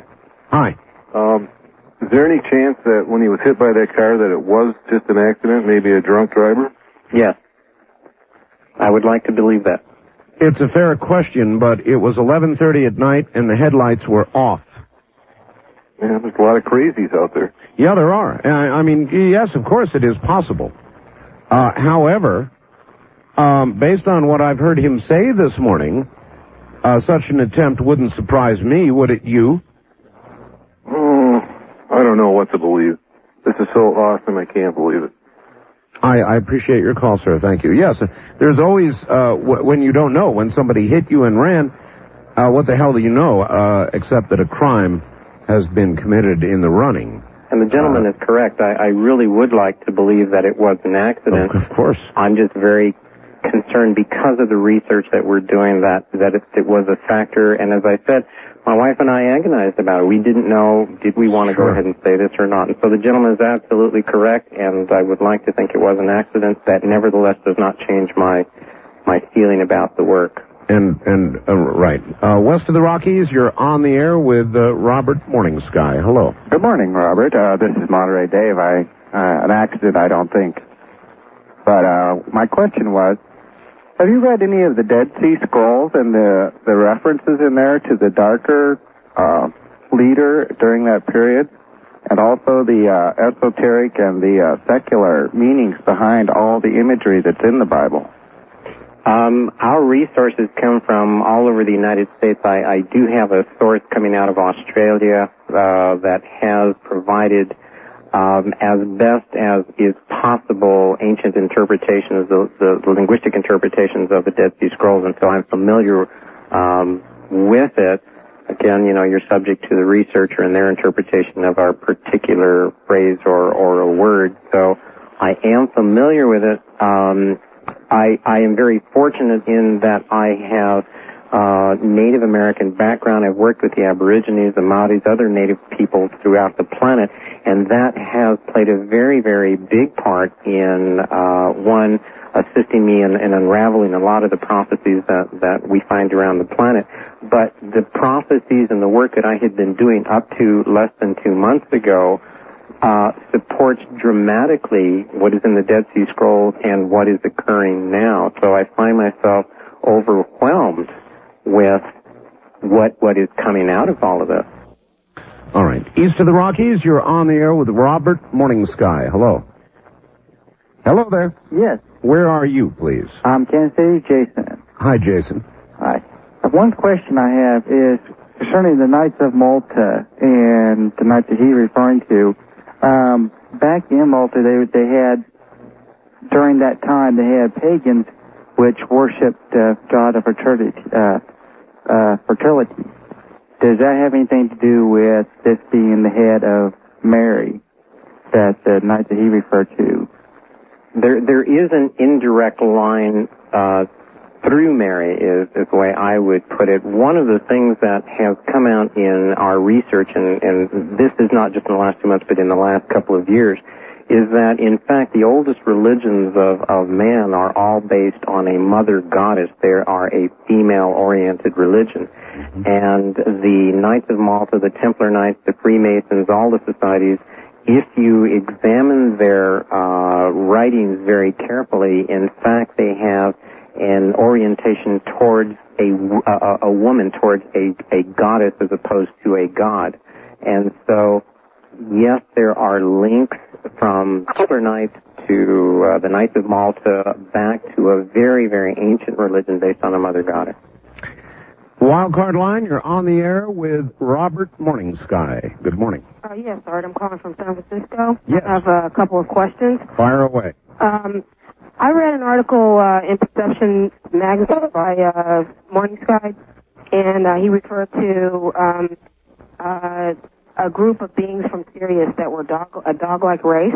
And I wanted to know, in the first question, I wanted to know how does this connect with Sitchin saying that they were from Nibiru and looking more like human beings? Was that symbolic, or was that an actual likeness in your article that they looked like dog-like beings? Okay, number one, the article that was in Perceptions magazine, and I am an admirer of the magazine, I did not write it. It was written by a lady who I have respect for up in the Northwest. Mm-hmm. The individuals that I talk about, the beings that I talk about from the star system Sirius, I have portrayed them or suggested that they are descended from a canine-type race. However, they are humanoid. Okay. And so it does not in any way conflict with Mr. Sitchin, who I really admire. I believe he's an unrecognized scholar. Okay, and so the second part of the question is the planet Sirius, how does it connect with the planet Nibiru? And I'll take that answer on the air. All right. Thanks. Our research has suggested that the planet Nibiru, in fact, is not a planet as portrayed by, again, with all respect to Mr. Sitchin. Nibiru is another type of heavenly body that, and I believe Mr. Sitchin has gone on record, someone can correct me if I've made a mistake, but I believe he's gone on record as saying that Hale-Bopp, I believe he said it's a harbinger of Nibiru. Yes, he did. I interviewed him, and that is exactly what he said. Yes, that this is a harbinger of Nibiru, and my understanding, and unfortunately I wish I had more contact with the gentleman, I am not sure when he suggests the return of Nibiru occurs, but in a book that we published a few months ago called Prophecy, in it, we link the Blue Star Kachina, some Mesopotamian goddess, the sun disk of the Egyptians, and Nibiru. We have an entire linguistic study on Nibiru and how, in fact, the term Nibiru is what gave birth to the term Nephilim, which is obviously a biblical term referring to the sons of the gods of long ago. And so I hesitate almost to mention it in the very, very brief time, but Nibiru, I suggest, is linked with the Hale-Bopp comet, which is linked with Hopi Prophecies, which ties in dramatically well with Mr. Sitchin's work. I do not disagree with virtually anything he says. What we do disagree on are just minor interpretations of some old words. All right. First-time caller line, you're on the air with Robert Morningsky. Good morning. This is Clyde from Memphis. I'd like to ask Mr. Morningside about the Holy Blood and Holy Grail. And there's a question when I read it as to who was that priest and the woman in that French town. The priest's name was Berenger Saunier. He was a very odd individual, a priest that was assigned to essentially the outskirts, the perimeters of France. He was assigned to this parish, and prior to his arrival, he was very poor. He had difficulty surviving, but in attempting to rebuild a chapel, a church that was in his domain, The story is that he discovered in the ruins of this church several parchment scrolls, and on these scrolls was a genealogy. He approached his superior, a bishop, who then instructed him to go to Paris, I believe, to speak to some holy church authorities there. They examined the parchments. When he came back to his tiny little parish, he was suddenly a very wealthy man. A bank in Paris assigned him an agent to take care of his business affairs. He was a very enigmatic priest who went from extraordinary poverty to extreme wealth.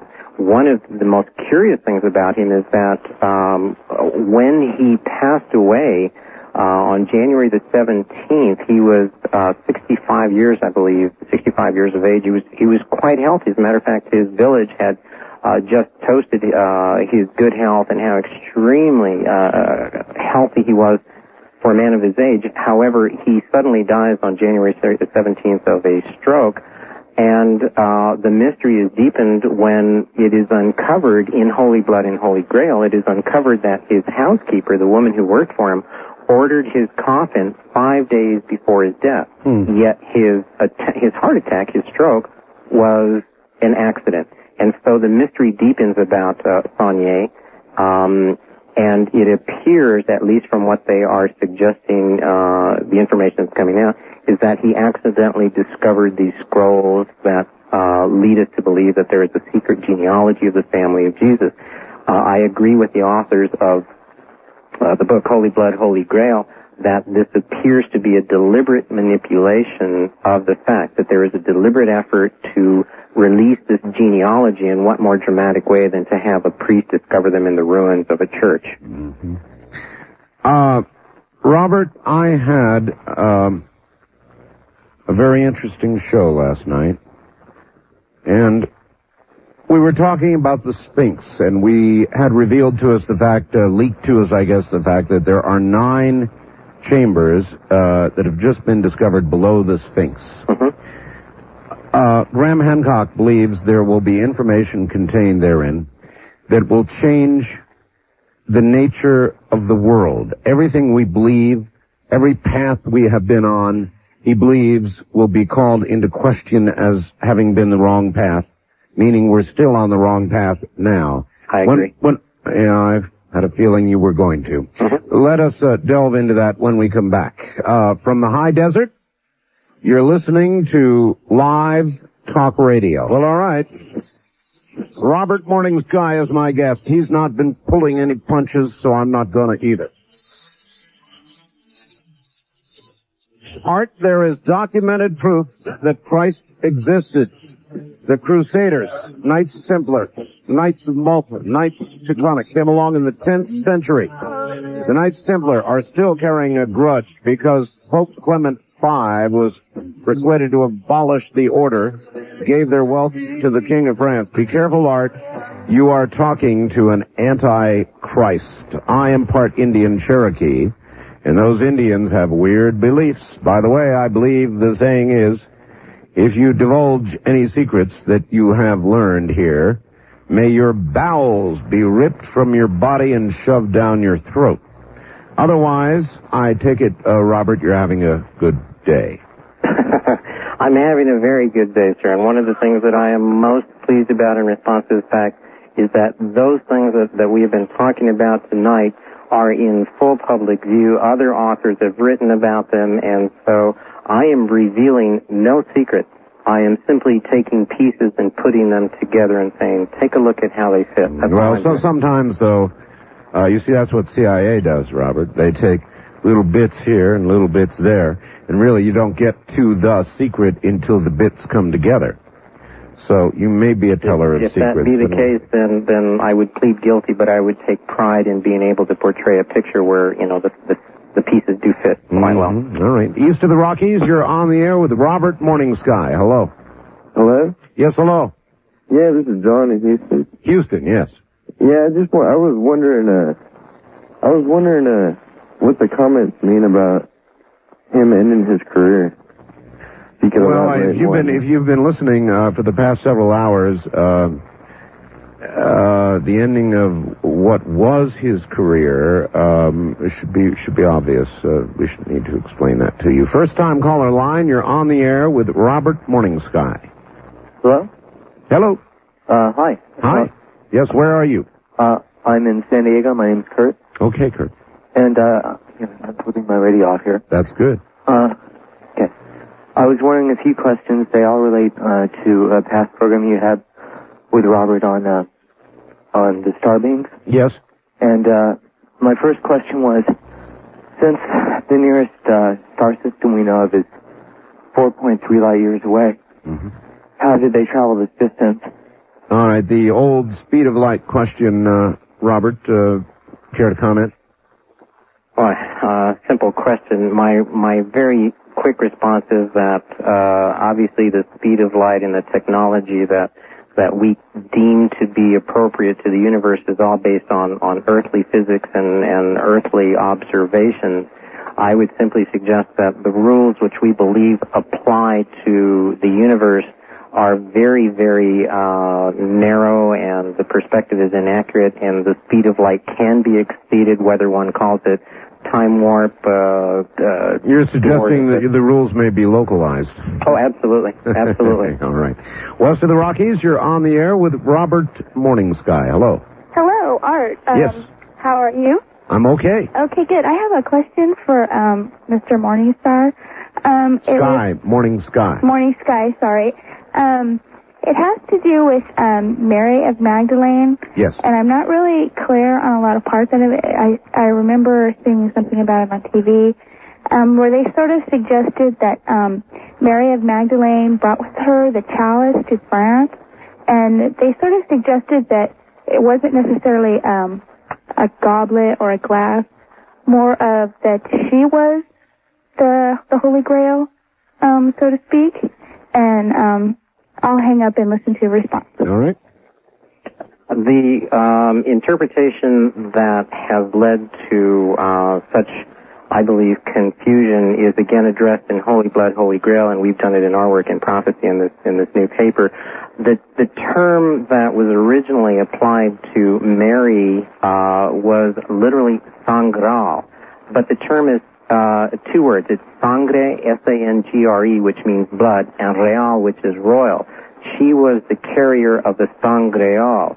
The difficulty is that in time the interpretation became san, S-A-N, which does mean in fact saintly, but then graal, which was interpreted as grail. So it is a misinterpretation. The Holy Grail is a misinterpretation of the royal blood, sangre real.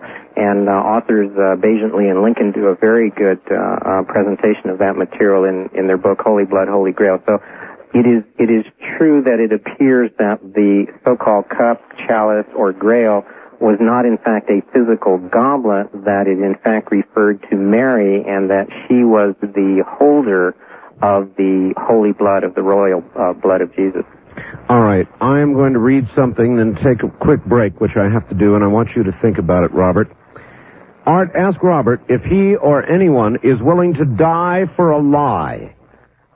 For example, did Sitting Bull win the war against the whites?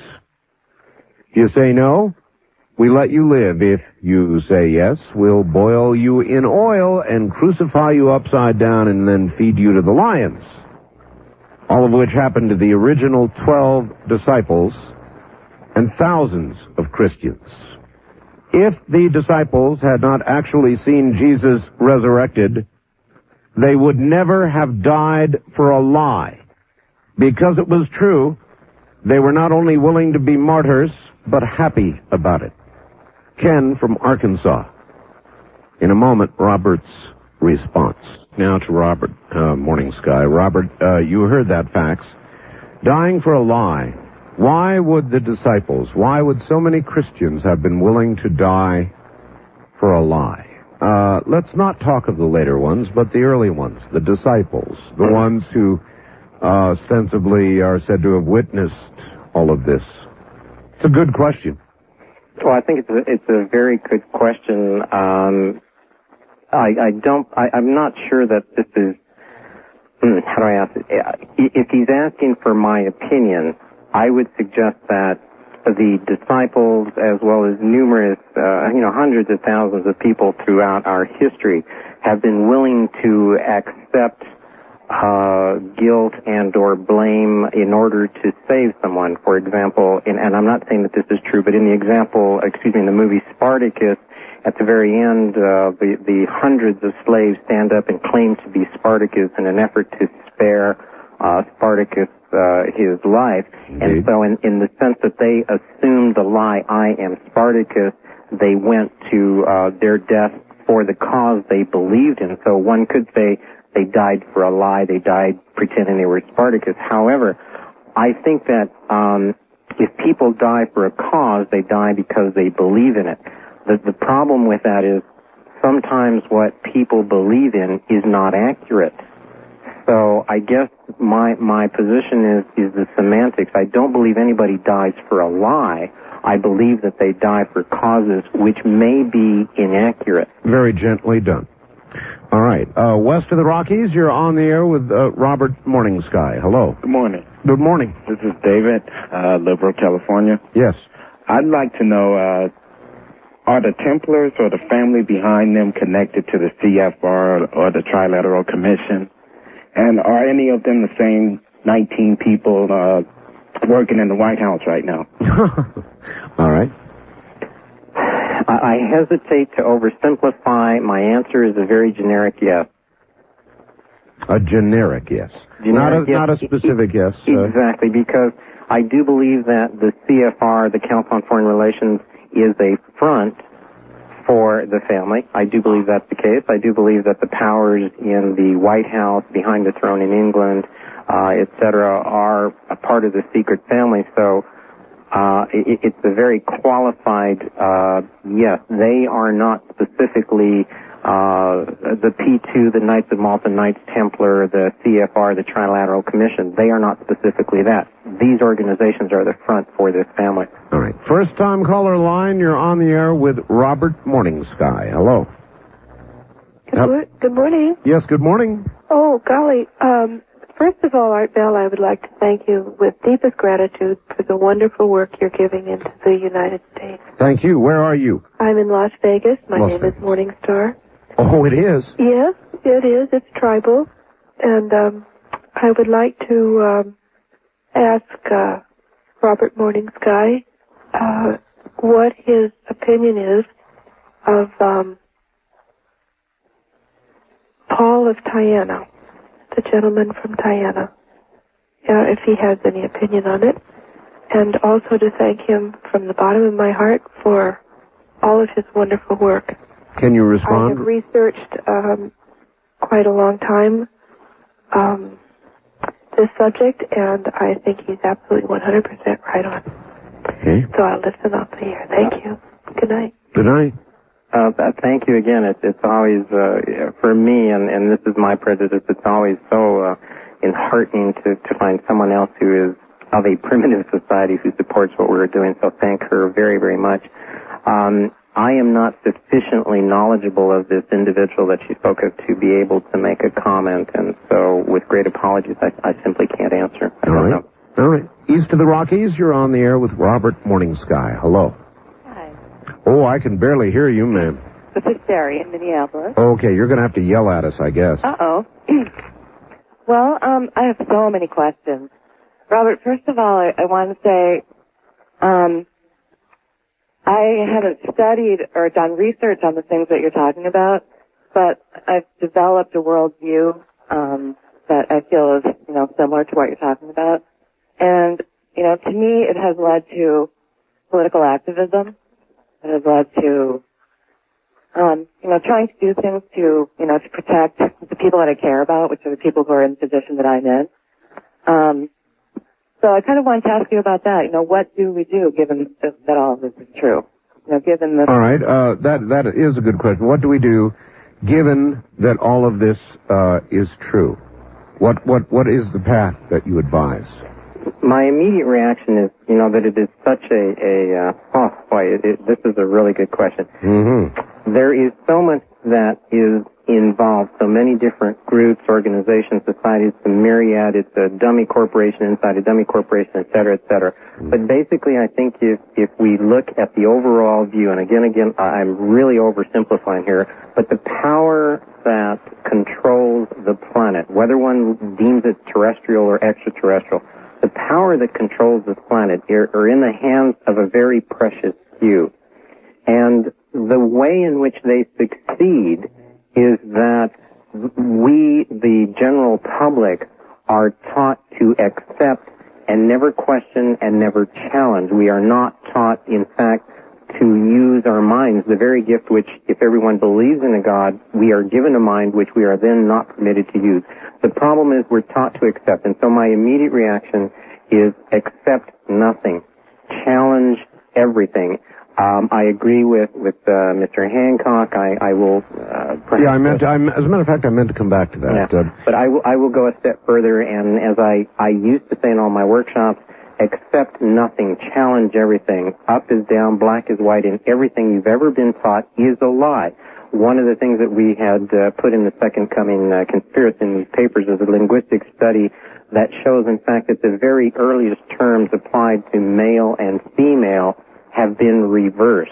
And so without getting into it in depth, those human beings who we today refer to as males, in the very ancient societies, that individual was a female. In other words, the sex roles, the names, the appellations have been reversed. Yeah, I think I'm beginning to catch on. Everything is a lie. You almost embrace the faith of the lie, that nothing is as we have been led to believe or taught. Exactly. We're taught to accept. We're not taught to challenge. Mm-hmm. That's why when you go into the classroom and you ask a question that may plague the teacher to some extent, the first thing she says is, don't get smart. Yeah, the support that I would find for what you're suggesting is what may lie beneath the Sphinx. And if that's what is beneath the Sphinx, then I suggest the Brookings report is exactly right. And frankly, if I had those materials in my hand, I don't know what I'd do with them, Robert. Exactly. I might burn them. Exactly. And I might burn them. That's our position, and I have spoken to two other researchers who are known on a global scale, and the question that we have is, do you tell the public? I don't think so. No. And you're absolutely correct. I mean, what we have talked about this evening and what we have presented in our workshops is not even close to being the tip of the iceberg of what the research shows. And so I don't want to take away from the world its faith, its belief systems, what it accepts to be true. I don't want to do that. The world is not ready for what you're saying. I mean, some of the people that are calling, or even a majority tonight, amazingly are.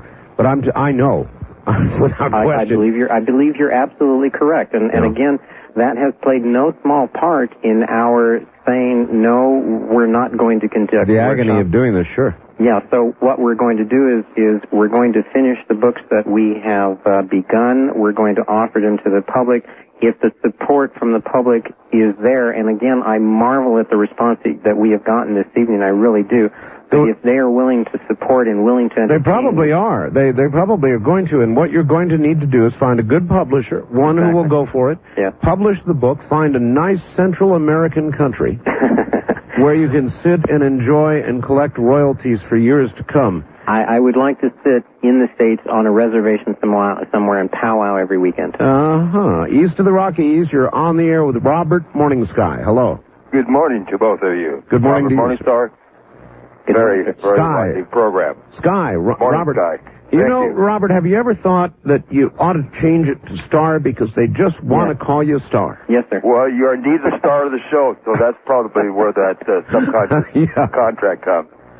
A quick reference to an earlier remark about Christendom and its martyrdom in the past. I can only reference to the present time in Vietnam when friends of mine, comrades of mine, died thinking and believing they were fighting for the right reason, only for us in the living to find out later, some 20 years later, that there was much political intrigue if you know what I'm saying. So there's always political intrigue in wars, sir, and for you to suggest that 20 years later their lives were given in vain makes me angry. So oh, be no, careful. no, not at all. No. I 20 years has not changed a damn thing, and those people who gave their lives gave them valiantly and gave them with cause. And right, Art. Right, correct, Art. And what I'm just suggesting is that when I was very young, going into the service, as many of us do in any country, we are perhaps induced to do so, only to find out later that there was a twist in the operation, and not to demean the reason and cause for which we died for. Yes. Thank you very much. All right, thank you. Let's see. First time caller line, you're on the air with Robert Morning Sky. Hello.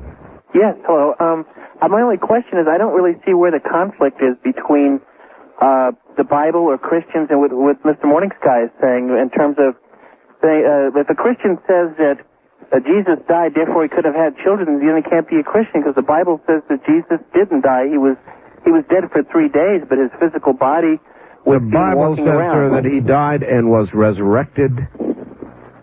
You know, that is what it says. Yeah, so it doesn't seem to be in conflict with having children or getting married. Oh, I follow you now. Is that an acceptable... It's certainly plausible what he is saying.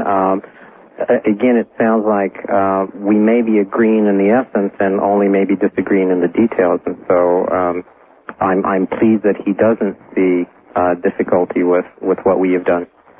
But there's a lot of importance in details.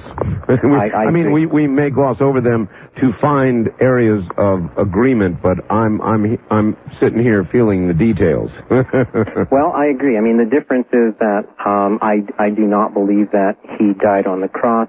I believe that he survived it, and this gentleman is saying that he was resurrected and came back in full physical life. And so, perhaps actually non-trivial details. Look, perhaps I've demeaned it by saying it's a detail when in fact it could be very vital to, the belief system and what we're presenting. All right, look, Robert, listen, there's only 1 hour of the show left. I don't feel like doing an hour after this. So, stick around for one more and you will have done it. All right? One more hour, Robert. One more. Yes. Okay, Art. You got it. We'll be right back. Now to Robert, Morning Sky. Robert, again, thank you for staying on, because the last hour, after this incredible 4 hours plus now, I would have just been answering questions that you should have been answering. And I'd be sitting here saying, well, that's a question you should be asking Mr. Morning Sky. Well, I thank you very much, for the opportunity. It's obvious I am a little tired in that, but the response, the people that have been calling and that, it's massive. I'm astounded. I'm just absolutely, surprised, but at the same time, I am so pleased and enheartened when I know that there are people that are out there who can listen to obviously what is controversial material, and they can see that some of it makes sense, or at least perhaps I'm optimistic that they can see sense in it, but or at the very least sit out there and apparently, for the most part, listen with a very open mind. I too am very shocked. Exactly, and I have to thank you again, and you've probably heard it a dozen times, but thank you, sir. Thank you very much. East of the Rockies, you're on the air with Robert Morning Sky. Yeah. Yeah. This is Zeb.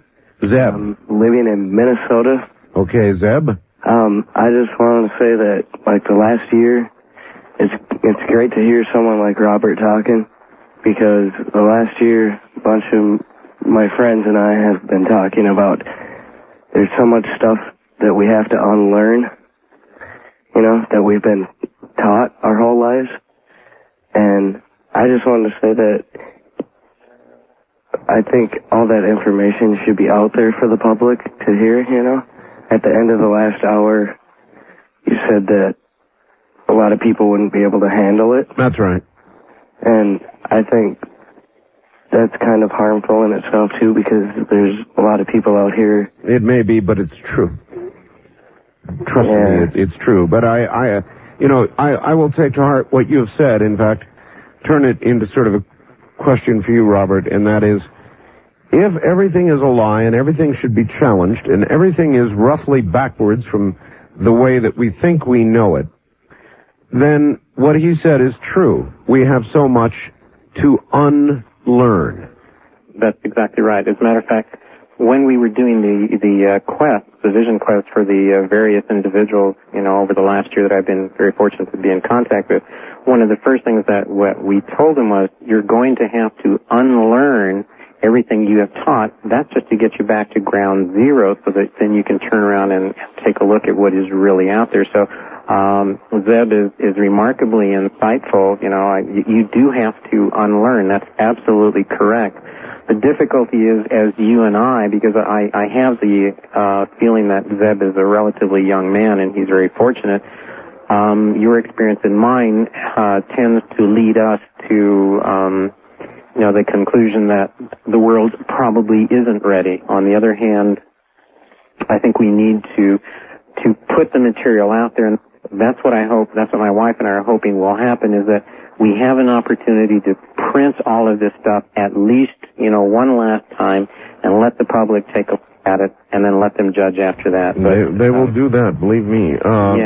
Wildcard Line, you're on the air with Robert Morning Sky. Hi. Hi, Art. This is Mike in KEX country. Hi, Mike. I wanted to make a comment and then ask a couple of questions. Sure.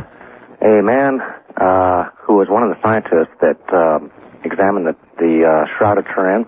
Yes. He gave up his career because he would not debunk it.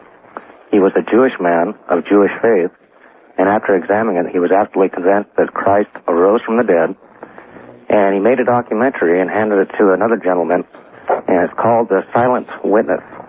And if he watches that video, he will have no doubt in his mind that Christ did live and arose from the dead.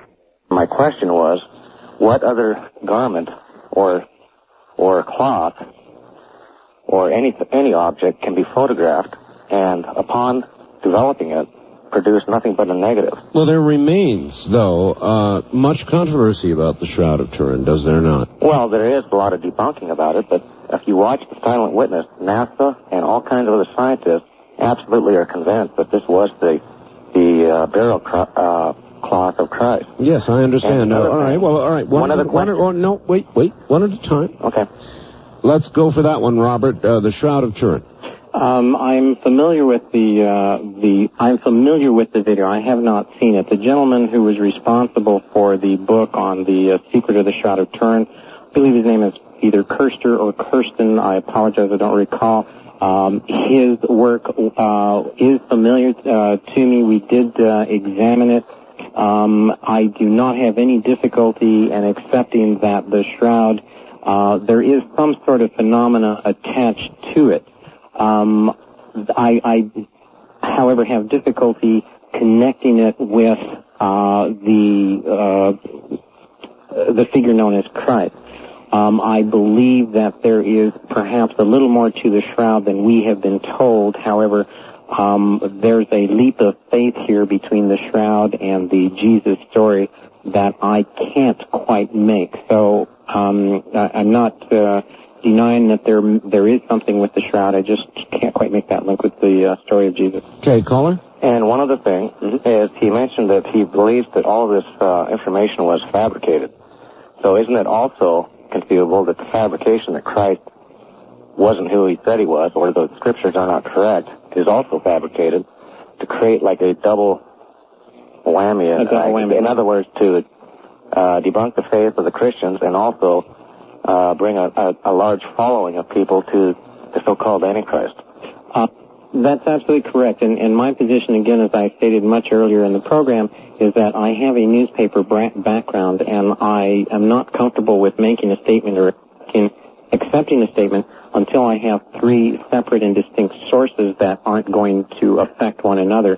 And we believe that we have found sources in Europe, in Egypt, and believe it or not, even in Native America that support the conclusions that we've come to. So you're absolutely correct. Virtually any statement, anything written, anything videotaped can be altered, distorted, or a complete fabrication. That's why I think it is necessary to look at as many sources as possible so that one is comfortable with the conclusion. And so the gentleman is correct. We have at least 3 to 4 sources on all of our documentation, and that's why I'm a little more comfortable. All right. All right. East of the Rockies, you're on the air with Robert Morning Sky. Where are you calling from, please? Art, this is Bob in Tuscaloosa. Hi, Bob. I'd like to say something to Robert, please. You are. Okay, Robert, I'm aware that you say you're Native American. Well, I am also. I'm east of the Mississippi. But anyway, all Native Americans don't believe such things as that. See, the white man's book from heaven is the way we accepted the Bible. I'm talking about back in years ago, many years ago. Now, there's a lot of us that have that belief that we have the Bible, 66 books, and it's from God. Now, a man that does not believe in God, he could not believe that the Bible is from God. I think that's what you've been hearing. But that's what we believe, is that the Bible is from God, and we don't care what happened back during the time that what you're talking about the pyramids or whatever. We still believe that Bible is from God, and whatever is found, we still believe it, and we can care less of whatever is found anywhere. All right. That's a good statement of absolute faith, and I don't think anybody's going to challenge it. Absolutely correct. I wouldn't question it at all. As I said earlier in the program, I speak for no one other than myself, and I would not dare dream about taking this gentleman's faith away from him. First-time caller line, you're on the air with Robert Morning Sky. Hello. Hello. Hello. Turn your radio off. Okay. Off. Yes, hi. Hi, where are you? I'm calling from Anchorage, Alaska. All right. Mr. Bell? Yes. I'm experiencing somewhat of a spiritual crisis here. Hello? Yes, please, go ahead. I'm talking through my Macintosh computer. Yes? Okay. I grew up and went to Baptist church. I was baptized a Mormon as a teenager. I married a Buddhist. I have a daughter now who is 8 years old and is asking questions about God. And I don't know what to tell her. Well, I'm not sure we can tell you what to tell her.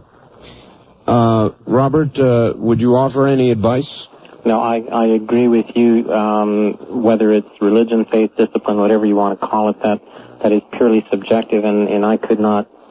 There is no way that I could say anything as to what you can tell your daughter. I agree with you, Art. There's nothing we can say to her except wish her, the best. Sure. West of the Rockies, you're on the air with Robert Morning Sky. Hello. Going once, going twice, gone. First time caller line, you're on the air. Good morning, Sky. Hello. Good morning. Hello. Hello. I have a few things. I can go all over with this. The trans-universal idea of, people from another place came here. It's real easy for me to see that this planet could have just easily been an exile prison, so to speak, and left here. And this whole idea of these formed religions is kind of like a butt-kissing way to get out of prison. Appease the warden, and maybe we'll go back. And after the last 5,000 documented years, it's been diluted and corrupted so bad that we have a bunch of people running around, insanely, with this idea. And what I'd like to know is if it has that crossed your concept of what's going on. In regards to this being like a penal colony? Well, originally as being a penal colony, and the whole concept of the... It's a very intriguing thought. Our research, and again, I have to stress that a lot of where my material came from were from the ancient myths and legends of primitives, across the globe. I don't want to say just Native American. And then it was a process of going through and taking linguistic analysis, comparing them, finding the patterns, and seeing, what common threads there were. And what we have uncovered seems to be more in line with, for example, what Mr. Sitchin has suggested, that there wasn't a deliberate colonization effort here, and that man is essentially a slave, a beast created to serve the gods. However, because of our unique situation, we have found that there were ancient civilizations that predated even the existence of Earth, that there were civilizations on Mars and Venus, including the moons of Jupiter and Saturn. There was an additional planet that obviously doesn't exist any longer now, where the asteroid belt was. And so the idea that you present is plausible. It perhaps is a slightly different way of saying that we are servants to the gods. Perhaps, I don't know about prisoners to a warden. Actually, it kind of works in my mind, but not that the whole story isn't quite that. It's not quite that. All right. West of the Rockies, you're on the air with Robert Morningsky. Hello. Hello, this is Ed in Finland, California. Hi. Okay. Yes, this is a great show tonight. A couple of quick questions. First, on shortwave one time, I heard excerpts of the audio portion of a BBC documentary on the Templars in France, and I wonder if you know about that. And also, what about the spearhead of Maginus, I think it is, in the museum in Vienna? And could you give your contact number again? Oh, yes. Mm-hmm. The Spear of Aquinas, I'm only just vaguely familiar with. There are several myths and legends about it that intrigue me, but I have not researched it per se. There is a contact that we have in France. As a matter of fact, one of the last parting shots that I will present to the world is there is a documentary crew out of France who has offered to videotape this information on the Templar Knights and some other things, and really? It's going to be produced in France. And this very same group, I have requested additional information, both audio and video, that are apparently available in Europe, but they're not available in the United States. I am aware of some of those materials. I believe part of what I received in the mail a couple of months ago may very well have been, as I said, the material available over there, but which we can't get here in the land of the free. Robert, I'm going to allow you to give your number again in a moment when we come back. The bottom of the hour approaches. I need my desert calm. This is Maria. You know I need this on Saturday. Well, all right, Robert, you have just about run the gauntlet, as it were. We're in the final segment, so here we go. West of the Rockies, you're on the air with Robert Morningsky. Good morning. Morning, Art. Morning, Robert. Yes, I am afraid, Robert, I disagree with you, because I saw this show, well, it's been some months ago, about the crucifixion. Jesus Christ, and my Lord. There were two doctors on the show, and the immense pain, suffering, you wouldn't believe it. It's absolutely phenomenal. Maybe 4 to 6 hours a person could live, and they're dead. You're referring to the process of crucifixion. Right. I think it would be Mr. Morningsky's position that never occurred. He doesn't agree that Jesus was nailed to the cross? I'll let him speak for himself. Okay. Actually, that's not correct. I do believe that there was a crucifixion. I do believe that he endured the pain and the suffering. We have presented in the Terra Papers our scenario. I do believe that all of the stations of the cross, the crucifixion, the nailing, all of those things did occur. Where I differ is that when the body was taken down, that it was not lifeless. In fact, that there was life in the body, and that he did survive the cross. So, well, sir, you realize how long he was up on the cross? I'm sorry? How long was he up on the cross? I hear varying versions, at least a couple of days. Who interprets. A couple of days? No. Actually, it's a matter of hours. If one looks at the Hebrew, at the Jewish law and the Roman law, apparently he had to have been taken down on the very same evening that he was crucified, and so I am not making this judgment call. I am going by some of the Jewish researchers and others who suggest that he was only out for less than a day, and depending on the individual hours. And so, again, I don't disagree that there was a crucifixion. In fact, I believe that there was. Okay, I apologize for misrepresenting your position. That's quite all right. East of the Rockies, you're on the air with Robert Morningsky. Hello. Yes, I wanted to ask him, where is he getting a lot of his information? Because it sounds a lot like what Dr. York has been teaching for over the past 25 years. Where are you, Mitch? I'm in Nashville, Tennessee. Nashville, all right.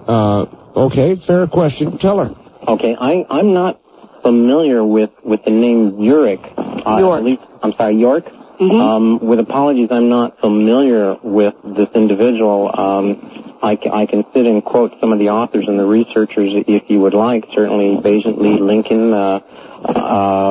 Barbara Thiering, several researchers who are probably nameless, but the individual that she named, I am not familiar with. A lot of people call him the Messiah. He's been teaching, a lot of things that you're saying about angelic beings or aliens, reading with the human race and us being a part of them.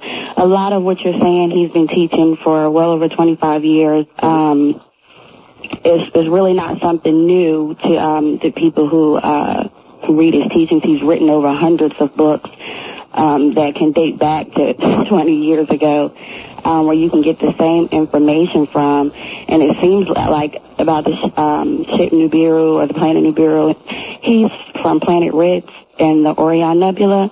And it seems like a lot of what you're saying is a lot of what he's written about. I mean, I'm not familiar. But you don't have all the answers that he has to a lot of the questions that the people have been calling in and asking questions. You can't answer the questions where someone who is well-read in his teachings can answer. Well, that's obvious. He has not read him. He admitted that. So, a lot of people out there with a lot of questions, I think that if they do want to find out the answers to their questions, a lot of questions that I've heard asked are answered in his book. All right. Well, there's another reference for everybody then.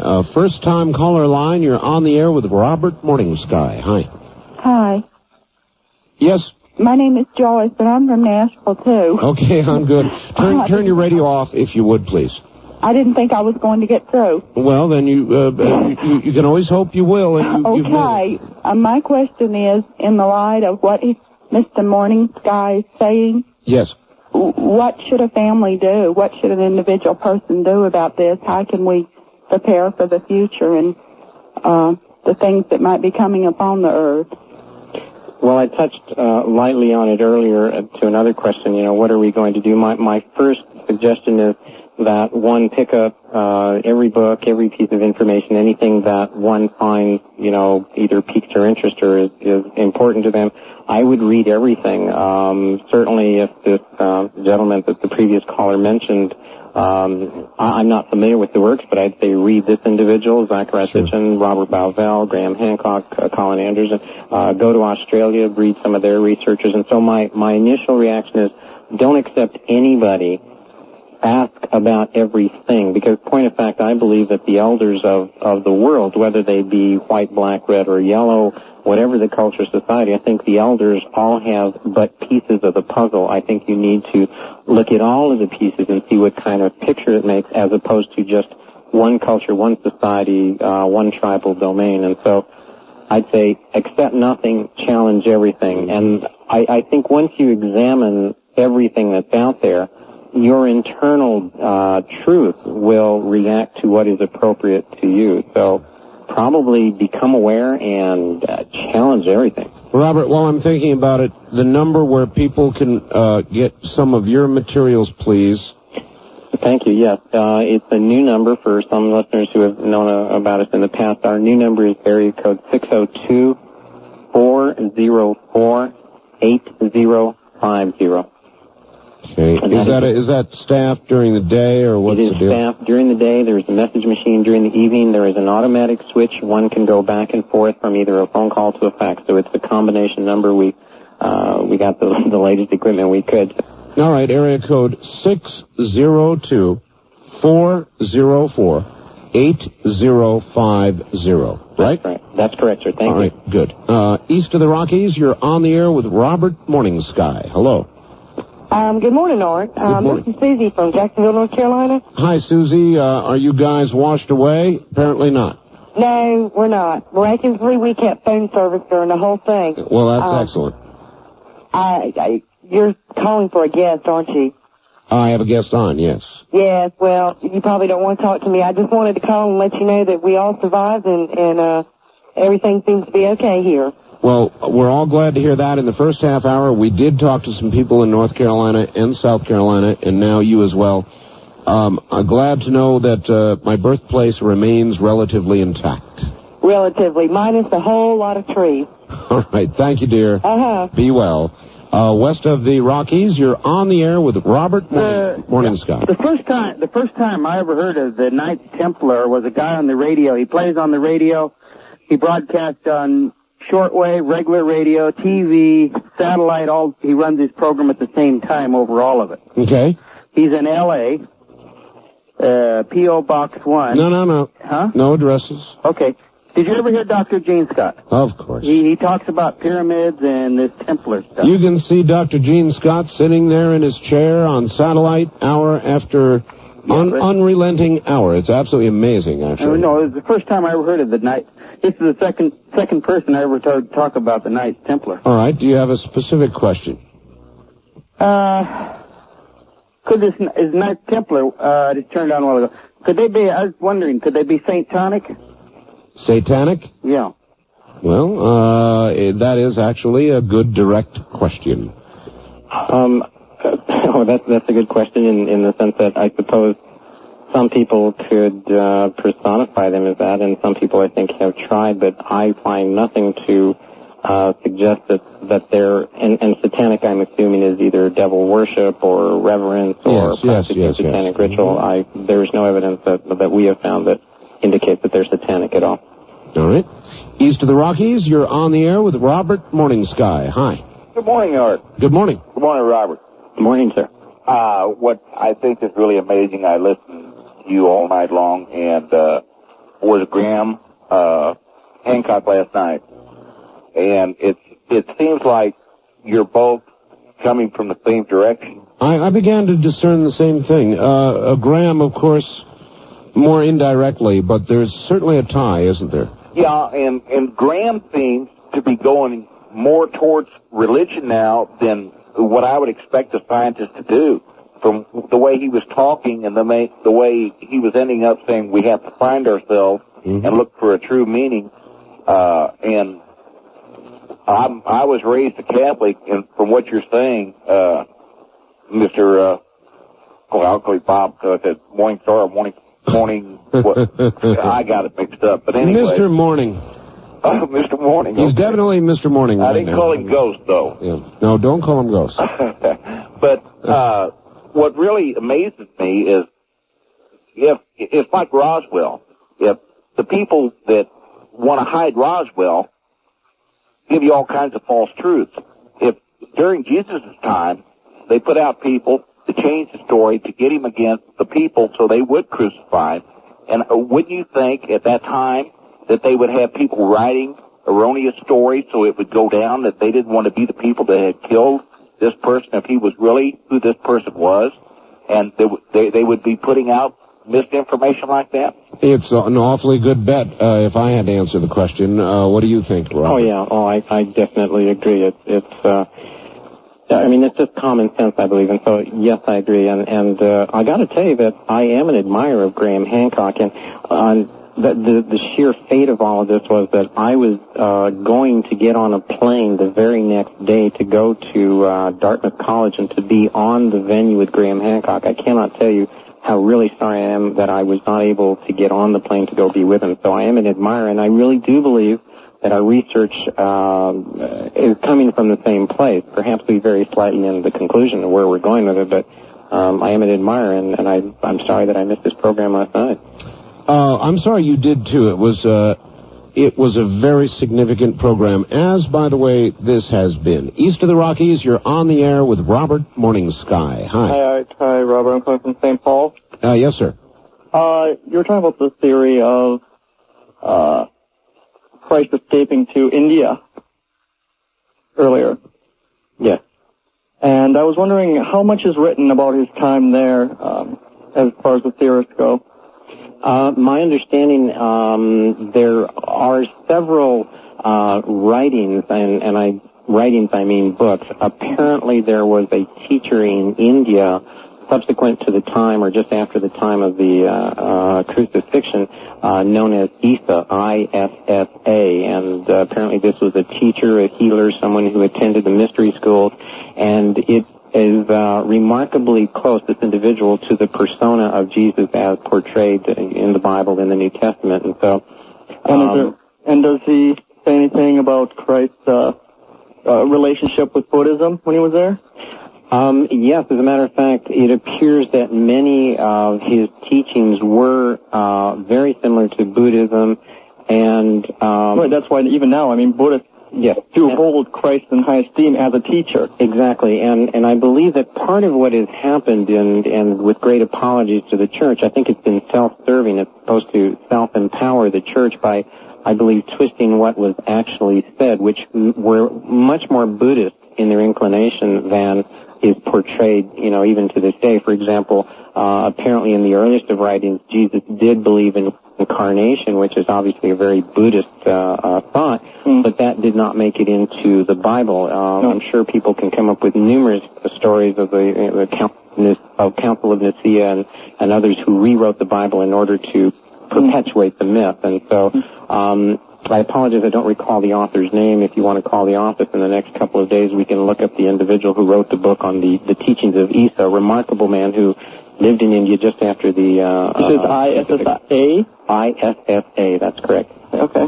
All right. Thank you. Thank you, and have a good morning. West of the Rockies, you're on the air with Robert Morning Sky. Hello, Robert. This is the Sparkster. Hey, Sparkster. How you doing, guy? Hey, pretty good. Hey, what you doing talking about this and then all of a sudden leaving? You're kind of dropping a bomb on us all.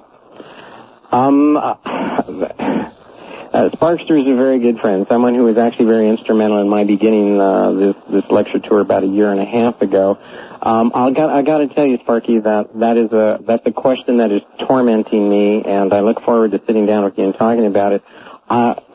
I'll tell you what I'm most concerned about. I don't want my daughter to lose her father.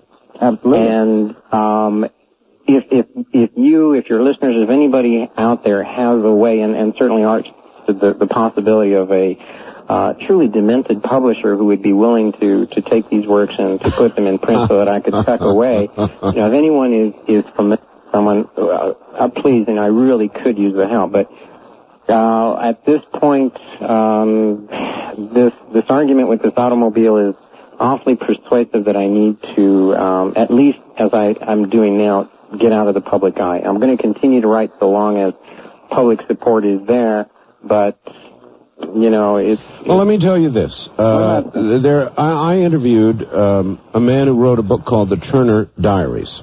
Oh, yes, I'm familiar with it. He found a publisher. You can find one. Yeah, all right, one more thing. Yes, sir. Just for the listeners out there, there's an old saying, when the student is ready, the teacher will appear. And I think that goes with belief systems throughout until we're breaking paradigms as we go day by day.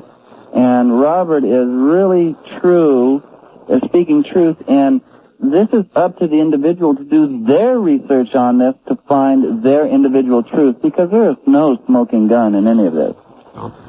And I thank you for having the show, and Robert, thanks a lot for coming on. Thank you, Sparkster. Buddy. All right, take care.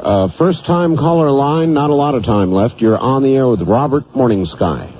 Hello, my name is Vicky. I'm phoning from Revelstoke, British Columbia, Canada. Hello, Vicky. Hi. I'm just really impressed. It's the first time I've listened to this show, and I'm still sitting out here in my vehicle after driving all night. Oh, my. And I can't get the radio show in my house, unfortunately. But I am going to be phoning your number, Robert, to get some more information, because and ask about if you have a Canadian distributor, because I do sell metaphysical books and that type of thing, and this is just right up my reader's alley. And you made a very brief reference to a couple of very brief references to the Freemasons, and I was wondering, is there any more of a connection there that you were trying to get through? All right, I'll tell you what. We are at the end of the program, hon. There's not going to be time to address this. If you call that number, I think you can get together and get the information you want. I'm truly sorry, but we have constraints. The program is ending. I can't help it. All right?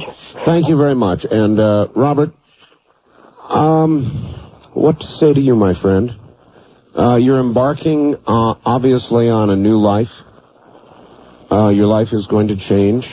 If you're careful, it will continue. Thank you. Yes, that's the consideration. Again, my family, my daughter, and yes. Of course others that I care about, and I will do what I can. This program has gone. It's played no small part in convincing me that my estimation of mankind is true, that we really are a compassionate race, and we really do want the truth, and we're tired of the garbage that we've been fed. And I thank you very, very much. You really were the first phone call that I accepted this morning, and I'm so pleased to be able to talk with you and to share with you. And you do the same. Take care and be very careful. Thank you very, very much from both me and